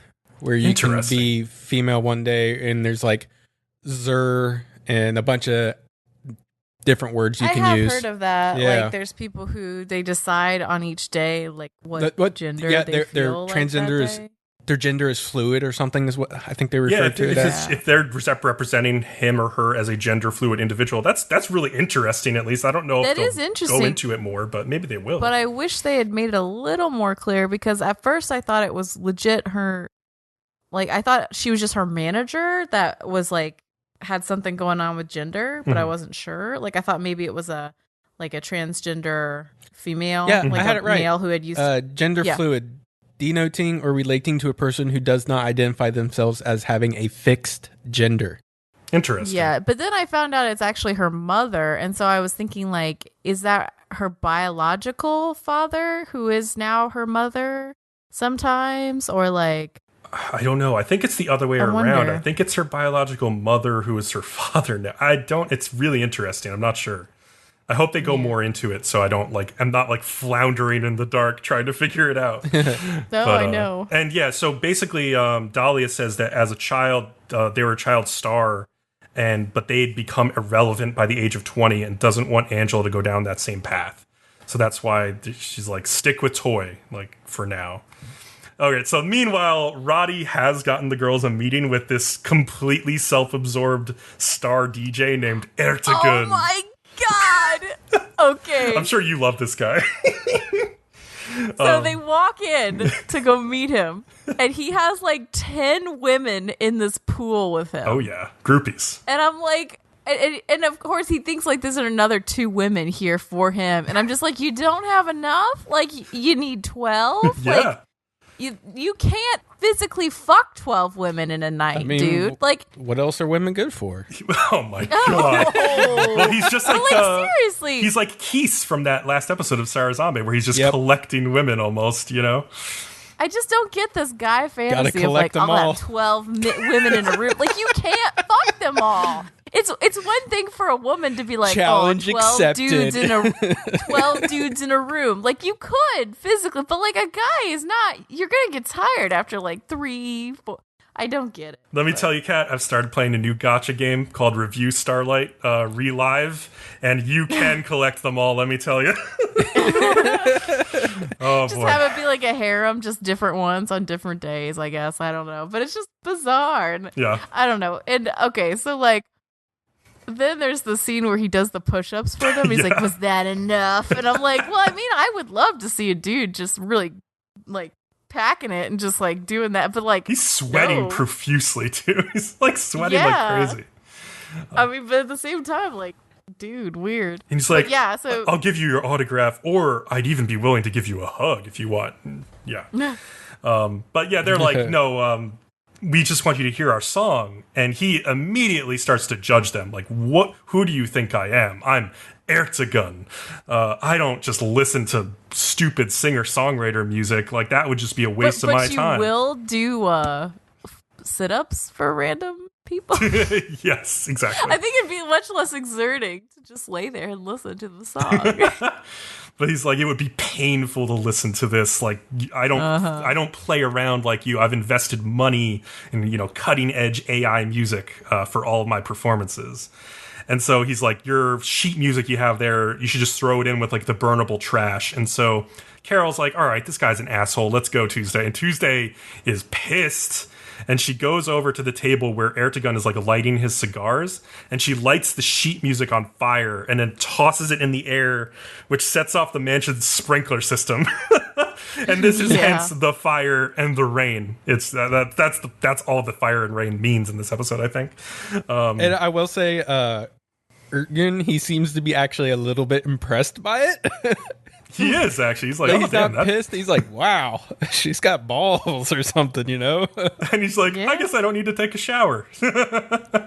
So he's rolling with it. He's all right. And the girls and Gus like run away, and once they're like a safe distance from the mansion, the girls just start yelling at Ertegun for, you're an idiot, and like, you should watch us in the future, and like, we're gonna get back at you kind of thing. And Gus is just like, these girls are either really something or totally stupid.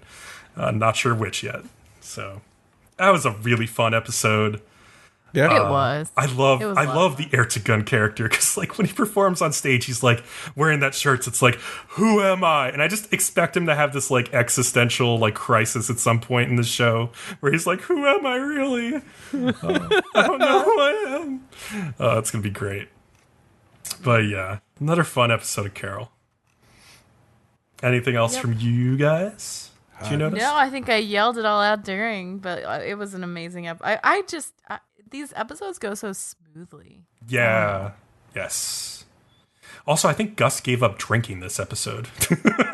Oh, but like immediately drink another one. So like, not really. True. And I also think it's gonna be like, oh, our alcoholic producer or whatever. Like, this is a problem now. So that'll be interesting. Yeah.